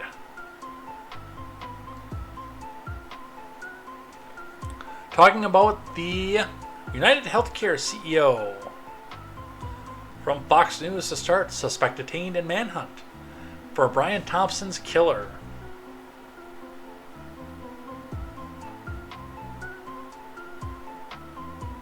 So we have a manifesto on this one. Mention healthcare, criticize insurance industry. I would, based on some of the X's that I saw on this guy's X account, which turned out that he was a big-time Randian libertarian, I'm going to say that that was probably planted. These parasites had it coming, it reportedly said. I do apologize for any strife and trauma, but it had to be done. Mangione allegedly admitted to working alone. Plant. Details emerging about healthcare CEO murder suspect Luigi Mangione.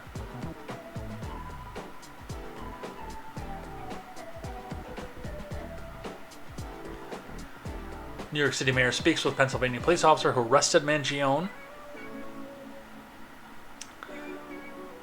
So they have him, they say. And I don't know that I believe it. Now, this guy allegedly went to a McDonald's in the wide open. Somebody recognized him. And he immediately turned around and got arrested and just went with no challenge. Somehow I don't entirely believe any of this.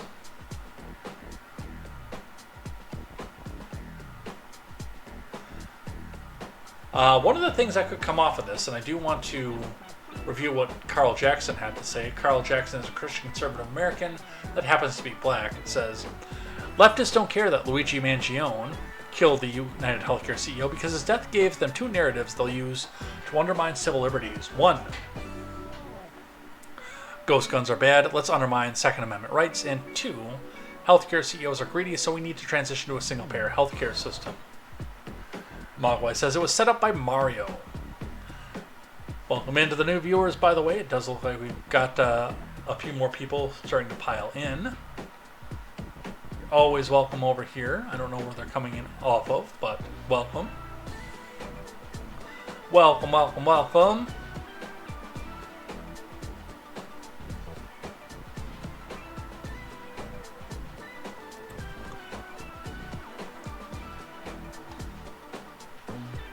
So now we have Mangione is fighting extradition. From the Daily Wire, it's Zach Jewell. Mangione, the man charged with the murder and the assassination of the United Healthcare CEO Brian Thompson, is fighting extradition to New York, setting off a process that could last weeks, the New York Times, a former newspaper, reported.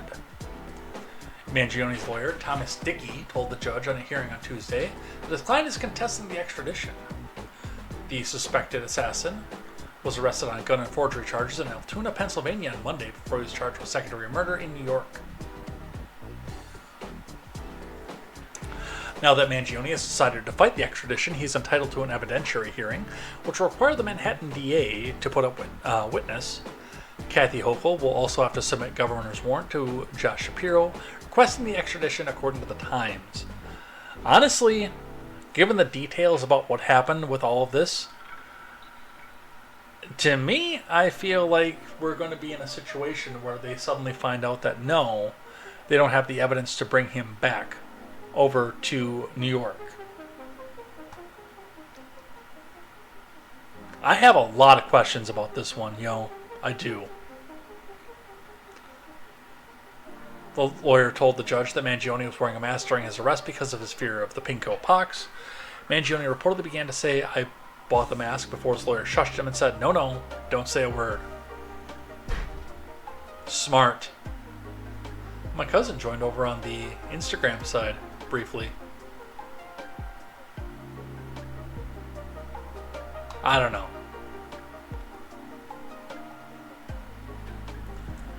Beforehand, before we got to this point, the Maryland State Police investigator suggests the United Healthcare CEO may have hired his own hitman. I don't know that I buy that one either, but let's listen. You think that they know who he is? You think that they have his identity? It's a good chance. It's a very good possibility with these new photographs that he has that they already know who he is. Mm-hmm. It's a very good chance of that. But I want to say something else that I know these criminal investigators are looking into as it relates to motive. There have been times when people have orchestrated their own demise for certain reasons. We know that there are some. And I'm not saying this is the case. But as an investigator, like for insurance purposes? Absolutely, insurance purposes. Maybe they fear some type of investigation down the road. Maybe they want to leave their family in a good light. But there have been cases where people have orchestrated their own demise. And here's another reason. And just to say, you're saying in a nice language, you're saying that it is a possibility. It is a possibility that he hired somebody to kill him. Absolutely, it cannot be ignored. And this is what is really digging at me as a former criminal investigator. This guy knew too much about where he was going to be at a specific time. There's no evidence that I've seen of him, when you look at the timeline of him coming to that area outside of the Hilton and where he was outside of the Hilton, it's a very small window. Very small window. It's not like he was roaming around. Mm-hmm. We have video of him roaming around, going from one door to the next, trying to figure out where he's going to be at a specific time. He knew. He was there. He was laying in wait. Who would have that specific type of information as to what sidewalk he was going to be on? Okay. Wow. Well, that's saying. Yeah, I mean, that's the way a criminal investigator's mind works, and it's important. It's important. Shimon, I'm going to. I don't buy that one either, but I think that there's some things out there that don't want to be found. By the way, breaking news, and I don't have any details of this one yet, but I was looking at it while I was listening to this one, and apparently Mitch McConnell had a great fall. He fell down during a Senate lunch today and beat up his own face.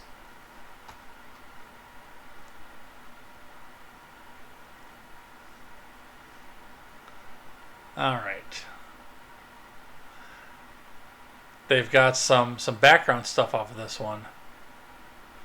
Which, again, until we get more details or I get satisfied to the point that I know that it was him, I don't want to speculate too much on Luigi Mangione. Because I don't buy it. Something is fishy about this one. Kind of like something is fishy about the subject of the next article. Ex-WAPO reporter Taylor Loren says United Healthcare CEO murder brought her joy.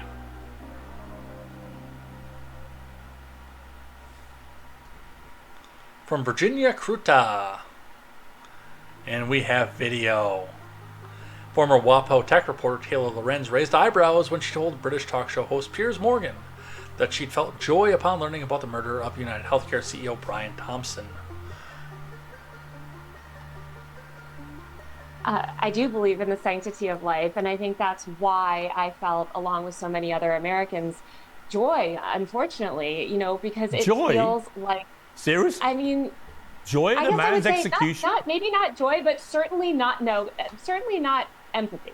Because again, we're watching the footage. How can this make you joyful? This guy's a husband, he's a father, and he's being gunned down in the middle of Manhattan. Why does that make you joyful? Thousands of Americans that he murdered. So are the tens of thousands of Americans, innocent Americans, who died because greedy health insurance executives like this one push policies of denying care to the most vulnerable people. And the many millions of Americans that have watched people that I care about suffer and in some cases die because of lack of health care. So should they all be killed then? Should they all be killed, these healthcare executives? Would that make you even more joyful? No, that would not. But why not? And, that's a good point, Piers. I can't believe I just said those words. Because it wouldn't fix the You seem to find the whole thing hilarious. I find your question funny. A bloke's been murdered in the street. I don't find it funny at all. I don't find it funny that tens of thousands of Americans die every year and because they are denied life-saving health care from people like the CEO. Now, I want to fix the system. No, the CEO... You're right. We shouldn't be going around shooting... The CEO is not directly responsible for denying cases. Now, yes, there are people out there, in there, whose job it is to go find cases that are coming forward being submitted to health insurance that are not insurable. Yes, that's true. But the CEO is not making that decision. Each other with vigilante justice. No. I think that it is a good thing that this murder has led to America, or really the media elites and politicians in this country paying attention to this issue for the first time. You mentioned you couldn't understand why somebody would feel this reaction when they watched a CEO die.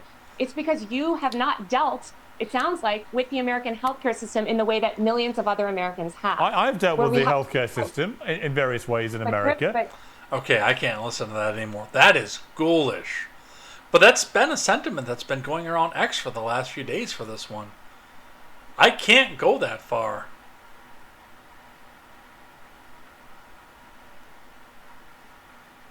I wish even the people whose politics directly hurt me in one way or another, I still wish them a long and healthy life.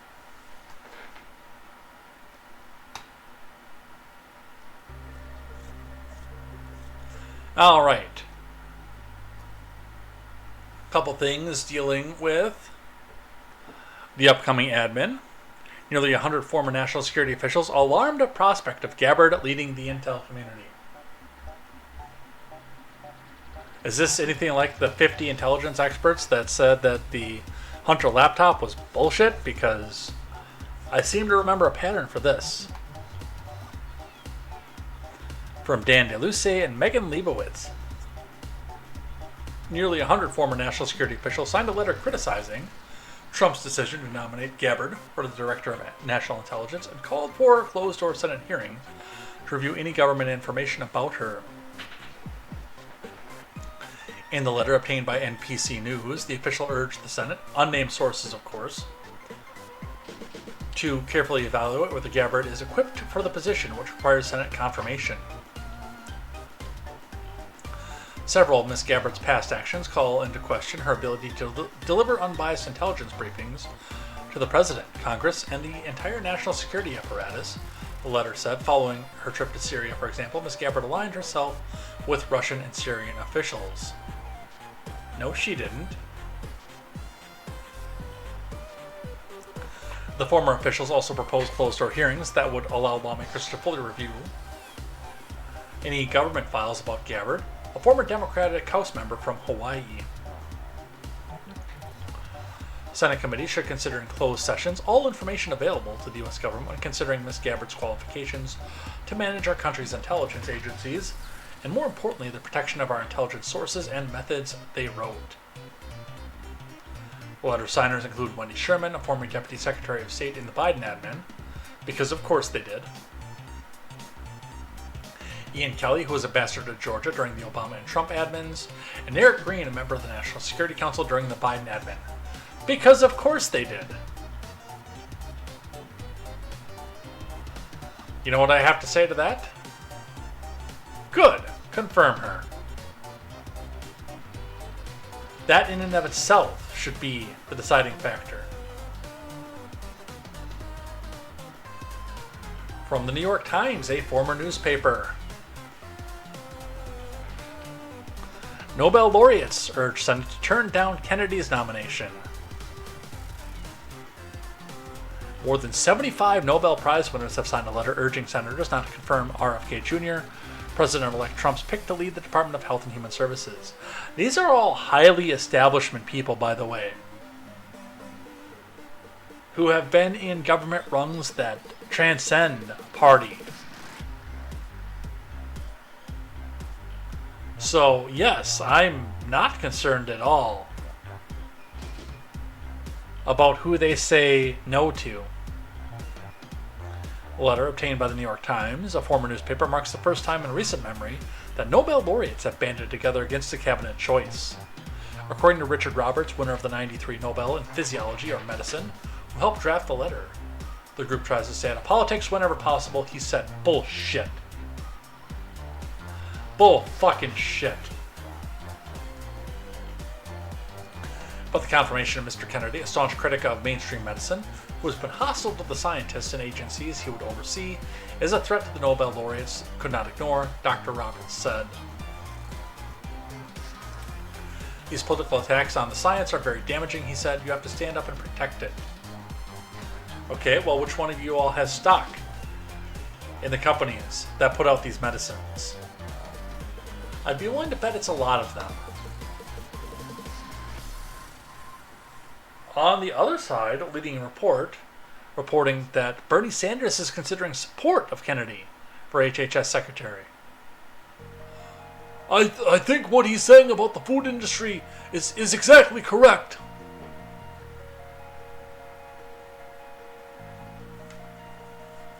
So, good on that. We have Jay-Z has been accused of sexual assault. Let's talk about this one briefly, and I think we'll go over the things I like and things that I hate after this.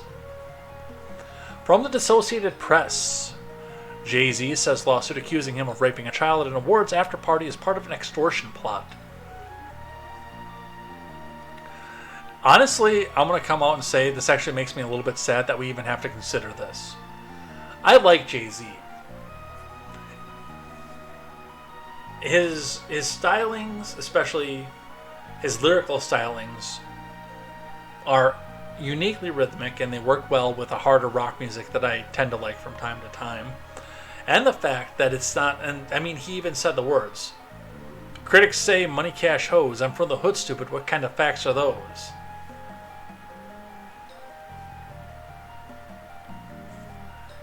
He didn't come back out and write about all the stuff that he could buy once he was a rich rapper. He came and rapped and talked about growing up in the hood, being of nothing, and he was consistent about that. I like Jay-Z. I don't know if any of this is true or not, but it's sad that we have to consider it. From Philip Marcello, Jay-Z says a rape allegation made against him is part of an extortion attempt. A woman who previously sued Combs, Sean Diddy Combs, alleged that she was raped at an awards after party in 2000 when she was 13, amended the lawsuit Sunday to include a new allegation that Jay-Z was also at the party and participated in the sexual assault. The 24-time Grammy Award-winning rapper, producer, and musical mogul called the allegations idiotic and heinous in nature in a statement released by Roc Nation, one of his companies. He also revealed that he had anonymously sued the woman's lawyer, Tony Busby, last month, alleging he was trying to blackmail the rapper for threatening to make the rape allegation public if he didn't agree to a legal settlement. He said Busby sent a letter to his lawyer appearing to seek a settlement, but the letter had the opposite effect on him. It made me want to expose you for the fraud you are in a very public fashion, Jay-Z's statement read. So no, I will not give you one red penny. So it's been 24 years.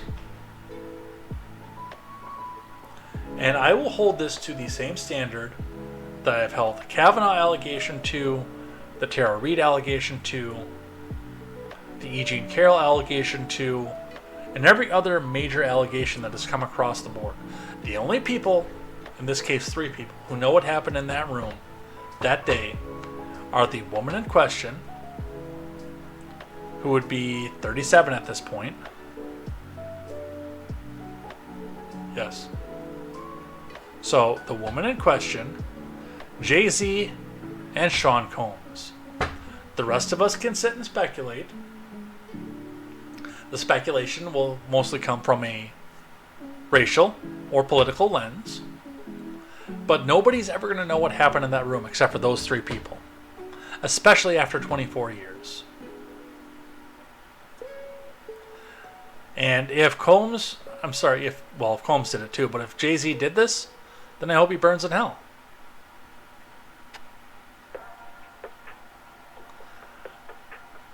But that's going to be between him and God. I can't make that judgment. He'll have to sit down and talk with St. Peter at the end of days.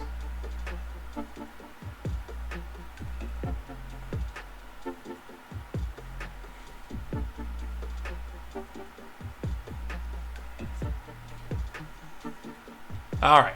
And with that, we head out of here for the evening.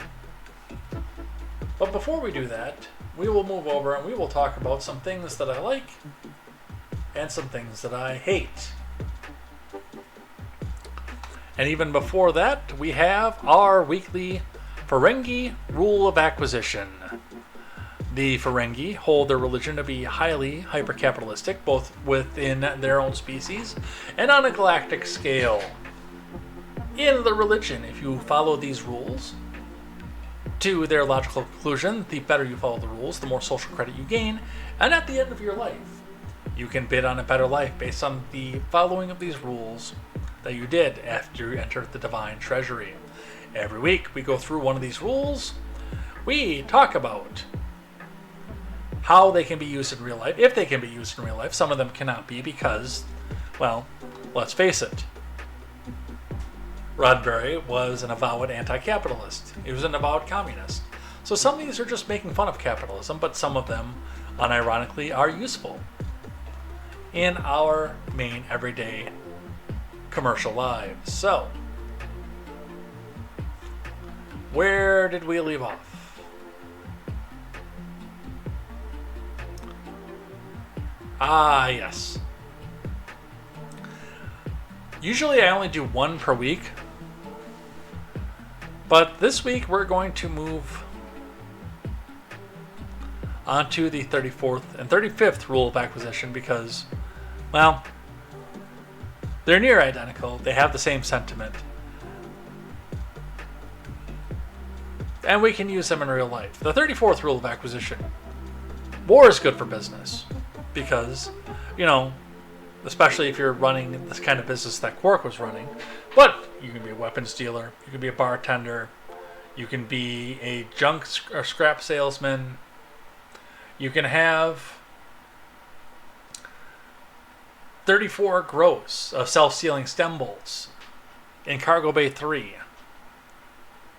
And under war, at some point, somebody's going to need them for repairs, to restock weapons, or just a little bit of shore leave for a drink. So yes, war is good for business, but the 35th rule of acquisition is also that peace is good for business. Because once you're in peace, you feel safe, you can go out and celebrate, you can go and have some fun. Yes, of course, peace is very good for business. So, war is good for business, peace is good for business. Alright, what else do we have here? Oh, air purifier turned off. I just noticed that. We'll have to set that back up. Let's do a couple things that I like, and then I have a whole bunch of things that I hate. Eric Doherty X's out today. John Fetterman issues a new comments in Trump's legal cases. I think a pardon is appropriate for Trump. I really think collectively America's confidence in these kinds of institutions has been damaged by these kinds of cases. It's very clear both trials, Hunter and Trump, were politically motivated, weaponized on the other side. There's a problem with this, though. The charges on the federal level for Trump have already been dismissed. They're not going to be happening. The judge in the classified documents case came out and dismissed it entirely, and Jack Smith filed for a dismissal for the "I overthrew the government" case. That was bullshit to begin with. The charges, the conviction that are brought forward, President Biden cannot pardon. That is a state case. But I have long since said, before conviction, during trial, after conviction, that yes, Hochul should have come out and dismissed these charges, especially pre-election. And I don't want to give advice to Democrats right now because they're running such terrible candidates that I could never vote for, and that actually at some point make me afraid. But I'm going to be completely frank with you. If Hochul had pardoned Trump or pushed Bragg to dismiss the charges before it was a conviction, Trump wouldn't have got 312 electoral votes. I still think he would have won based on the way that inflation in the economy was going, but it wouldn't have been by 312 votes.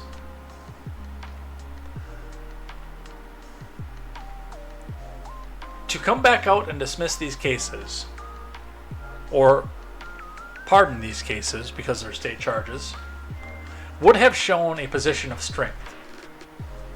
And I think that, yes, the fact that people come out and say, racist, felon, 34 counts, 34 times indicted, 99 times indicted, shows that the Democrats are coming from a position of weakness because they didn't have a policy they could run on. They didn't run on policy. They ran on, we're not Donald Trump. Whereas to have him pardoned, to come back out and say, we can beat him at full strength with no little details out back, I think that 100% he would have. I still think Trump would have won, but I think it would have been a squeaker.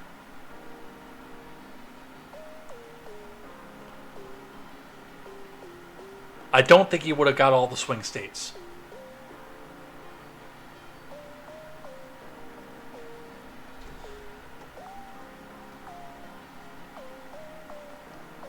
Other things that I like: a good self-own while trying to defend the Department of Education. Moni says, oh, by the way, middle schoolers can't read, high schoolers can't write a proper essay, college students can't differentiate a scholarly based article versus propaganda, and adults can't tell when a picture is AI, but sure, get rid of the Department of Education. With all of these people having been educated under a system where the Department of Education exists.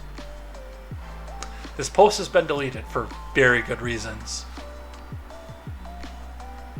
Other things that I like: Judge blocks Biden admin from giving DACA recipients the ACA.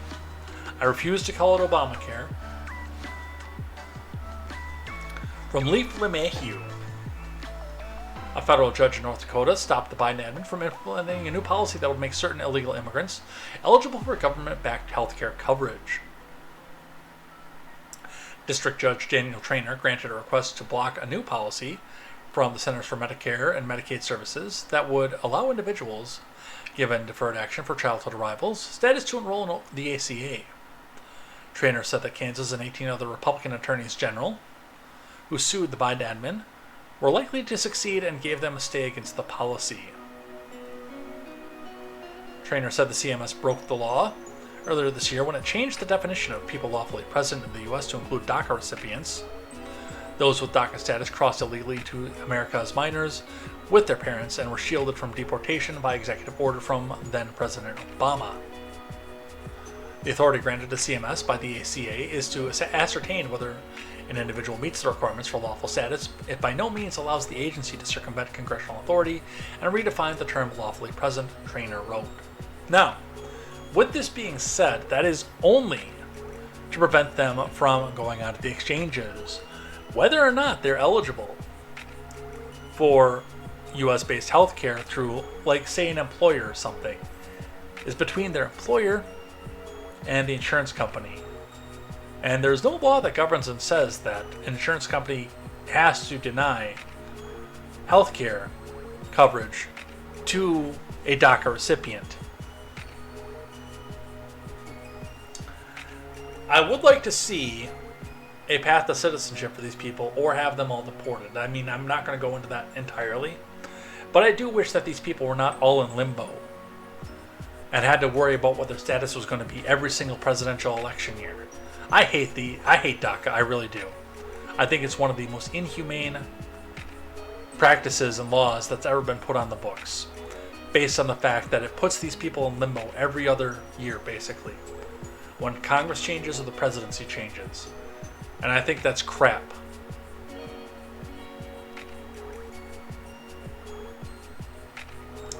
David Hogg is seriously considering running for a top DNC job to fix the party's condescending tone. Well, I mostly think that Mr. Hogg is a fuckwit and a moron. But hey, when he's right, from Ryan Saavedra. And we've got video.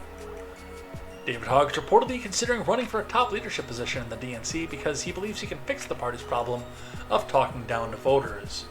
Which, that's rich coming from him because he's almost constantly talking down to people.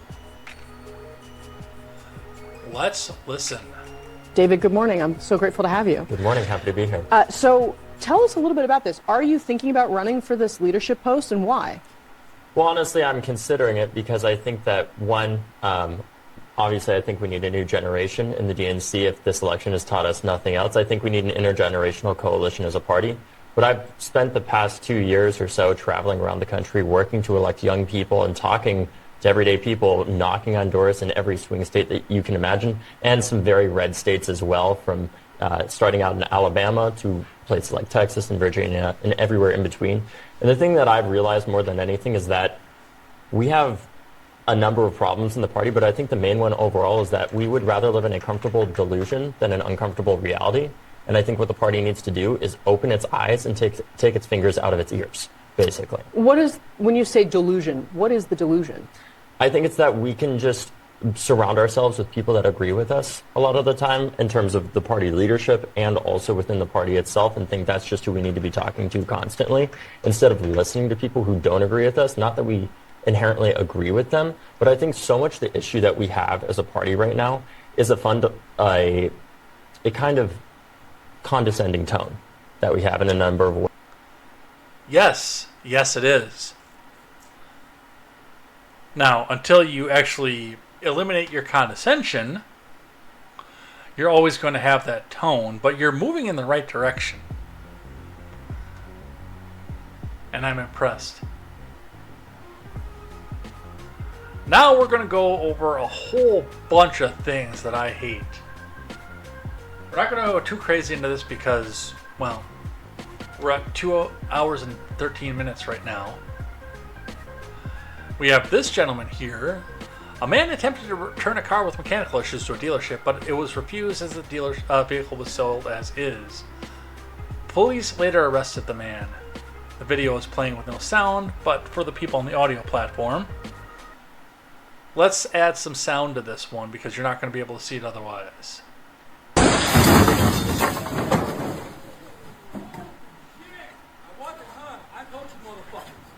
Whoa! Call the cops! Yeah, call the cops! Now, realistically, I understand the sentiment of feeling like you got ripped off by a vehicle and a dealer. It's happened to me before. It's happened to every guy's been hustled at one point in his life. But you come in here, you crash a window, you come full speed into a showroom that is typically full of people. Did you look to see if there were people directly in your path when you came zooming in? This is not the way to go about this, and I am a strict advocate to the non-aggression principle. Do no harm. First, do no harm. And this guy was in a major position to do a large amount of harm. Let's read a little bit about what happened here. Angry customer drives car into Sandy dealership after return denied from Fox 13 Salt Lake City. Avery Klonowski. A man was arrested after police say he intentionally crashed a car he recently bought into a storefront of a dealership in Sandy. According to Sandy police, Michael Murray bought a car from Tim Dull Mazda Southtown on Monday. In the video he sent to Fox 13 News, the car appeared to be a Subaru Outback. Hours later, Murray reportedly discovered what he believed were mechanical issues with the car and went back to the dealership in hopes of returning the vehicle, which he called a lemon. However, Tim Dull Mazda Southtown management said they would not take the car back as it was sold as is. Murray allegedly threatened to drive through the dealership's front door if they wouldn't give him his money back, and then shortly after 4 p.m. he did exactly that, police said. An arrest report said that there were about 7 salesmen near the front door when Murray drove through, but nobody was injured, thank God, during the incident, although the dealership suffered an estimated $10,000 in damages, which is a Class D felony, by the way, at least in Wisconsin. So, Murray, you're going to jail. I'd throw vandalism on top of that. He was booked into jail on charges of criminal mischief and reckless endangerment.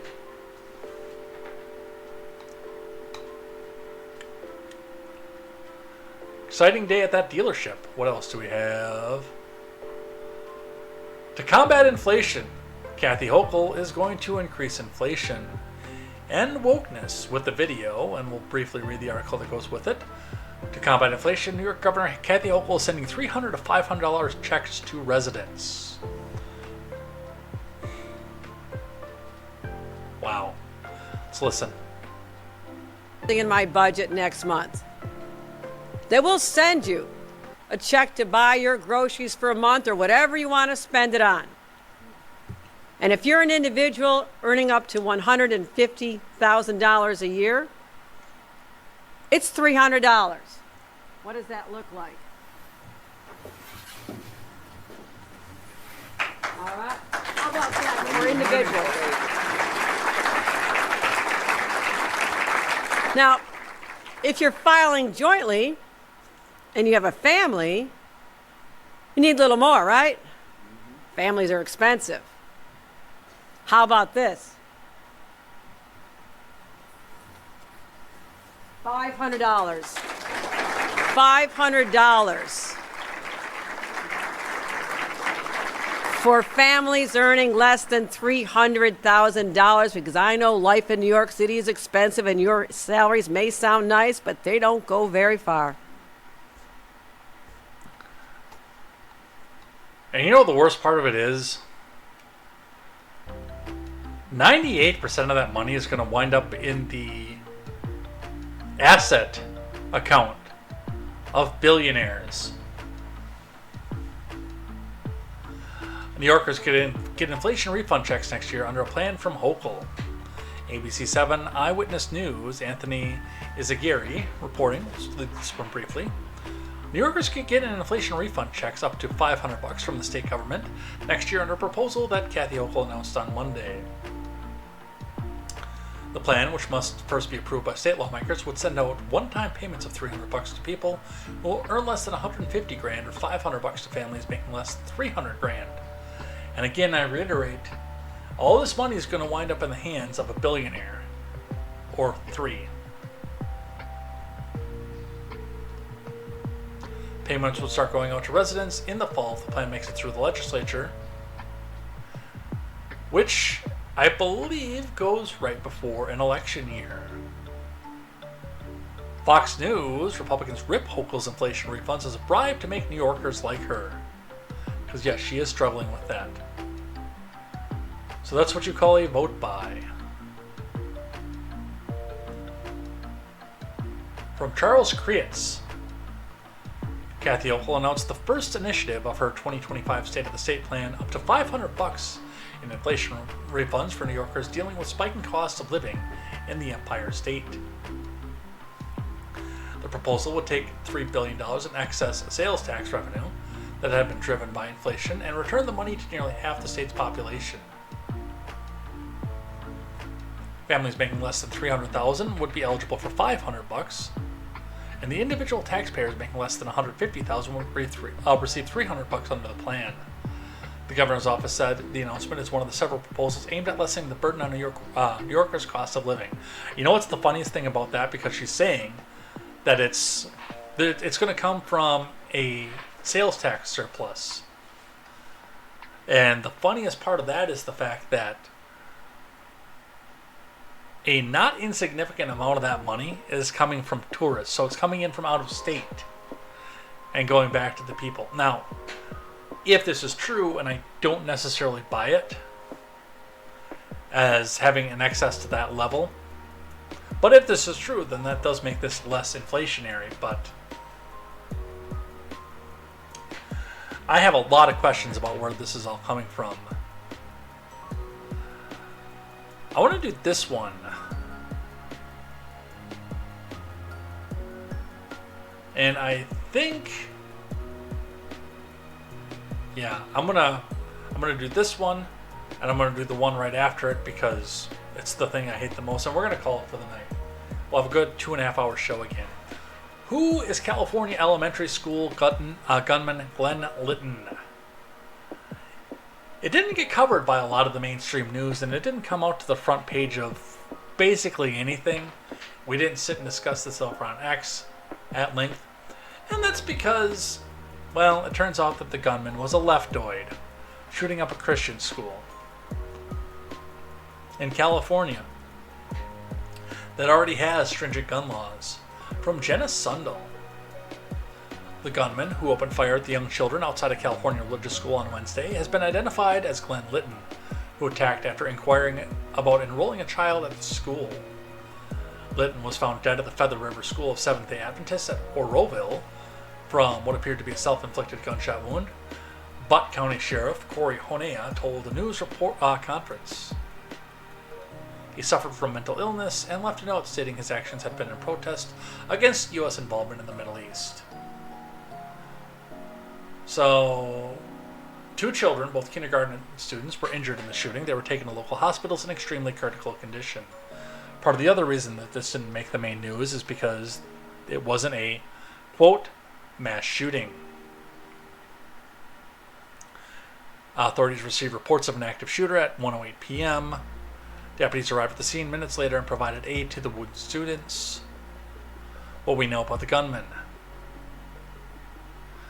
Officials found a statement believed to be written by Litton saying that child executions were imposed at the school in response to America's involvement in the genocide and oppression of Palestinians and attacks in Yemen. He also said he was attacking the school on behalf of the International Alliance, but officials have not found any evidence of the organization's existence. So he was protesting Israel and Palestine and the war in Israel there. And a lot of people want me to believe that this guy was a rabid right-winger.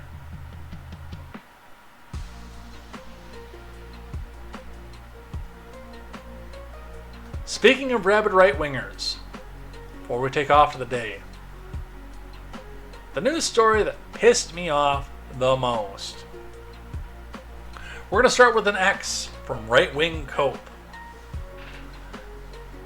Just in, neo-Nazi Nick Fuentes arrested for battery. Trump dinner guest Nick Fuentes, because they had to bring Trump into this, has been arrested after pepper spraying a woman and pushing her to the ground after she rang his doorbell. Fuentes was booked on November 27th. Court date is December 19th. And this is happening in Illinois on top of this.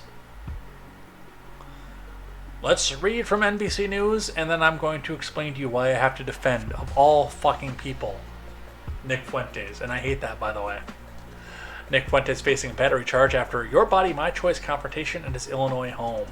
So, and by the way, given who he is, and the fact that it's Berwyn, Illinois, he might get the book thrown at him over this one. From Bruna Horvath. Far-right streamer and influencer Nick Fuentes has been accused of battery after allegedly spraying a woman with pepper spray when she appeared at his front door in Illinois last month as his refrain, Your Body, My Choice, was going viral. Marla Rose, 57, told police that she went to record Fuentes' home on November 10th after she saw the controversial social media post, and that he pepper sprayed her, pushed her onto the concrete, and broke her phone outside of his Chicago area home in Berwyn. According to police report, which was filed on November 11th, the woman did not have any visible physical injuries, but her eyes were watery. Fuentes was arrested last month and released on the same day. He is set to appear in court on December 19th. Fuentes did not respond to or requested for comments on Friday.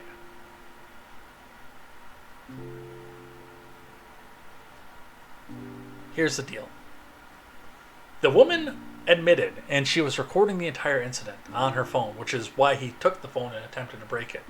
But she went on to his property, sought out his property, stalked him, went on to his property where I know that he is a little fucking incel and he doesn't have a family.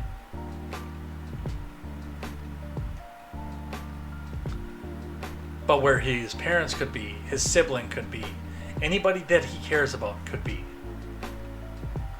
This woman stalked out this guy's home, was prepared to show it out to the world to incite confrontation. She is lucky that she walked away with battery. Guys, don't make me defend Nick Fuentes, seriously.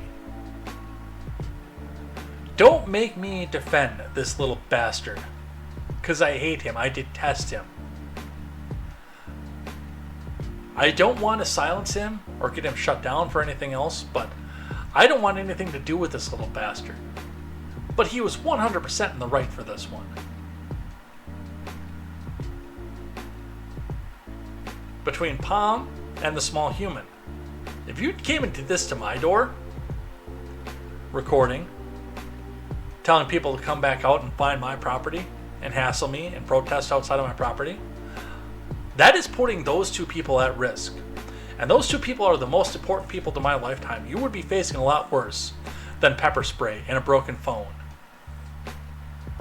If you are trying to call people to endanger the people who are most important to me.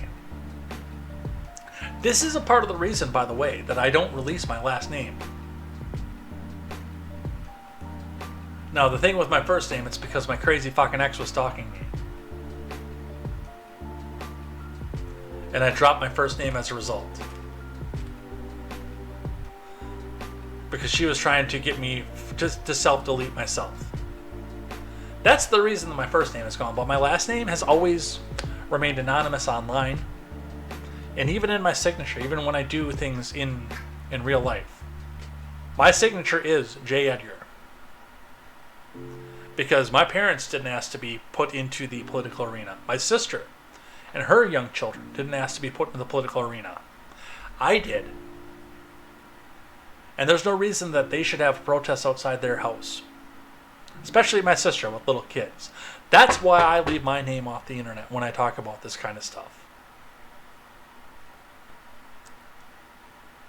And yes, if you have intent to be bringing harm to me, to Pomnuria, or the small human, we're going to dance and you're not going to win. And Fuentes was 100% in the right. Now, as far as Illinois goes, because he's Fuentes, they're going to find something to go back and book him on. And make sure that he goes up very, very, very, very long time in either fines or up the river. Because it's not about bringing justice for the fact that he shoved somebody who trespassed on his property. It's about trying to make it so that he's too broke and too afraid to go out there and express his opinions. Even if I don't really believe that he believes them. I think he's just spouting off bullshit because it gets him clicks and fucking money.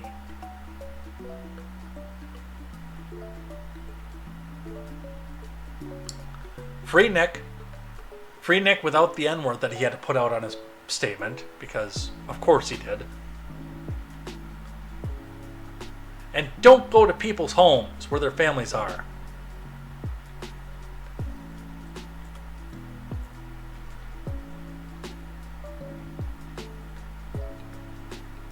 Don't put other people's families in danger. You bitch.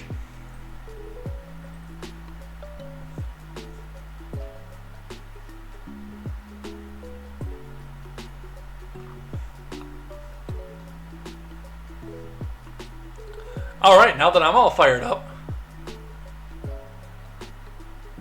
let's head out of here for the night.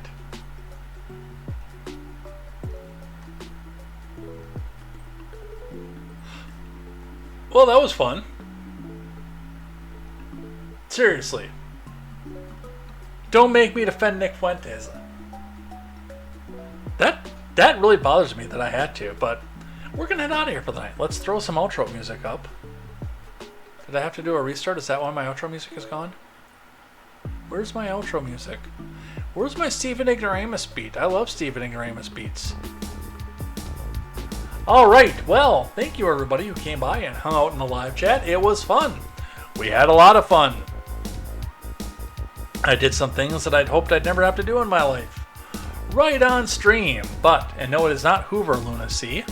Thank you for coming and joining at the end. But we're going to head out of here for the night. Thank you so much, everybody who came by and chose to spend your Tuesday night with me. It means a lot to my little blackened heart. It does. It really does. So, we're going to head out of here. Thanks so much again. Audio platform will be available tonight. YouTube will be available tomorrow afternoon. So make sure you pick those back up. The live stream will be privated as soon as we're done here, but check the replays. Available tomorrow in the afternoon, and we will see you here next time. It's been a great time. It's been a wonderful time. Frankly, the best. You can ask anybody about that. People often do, I'm told.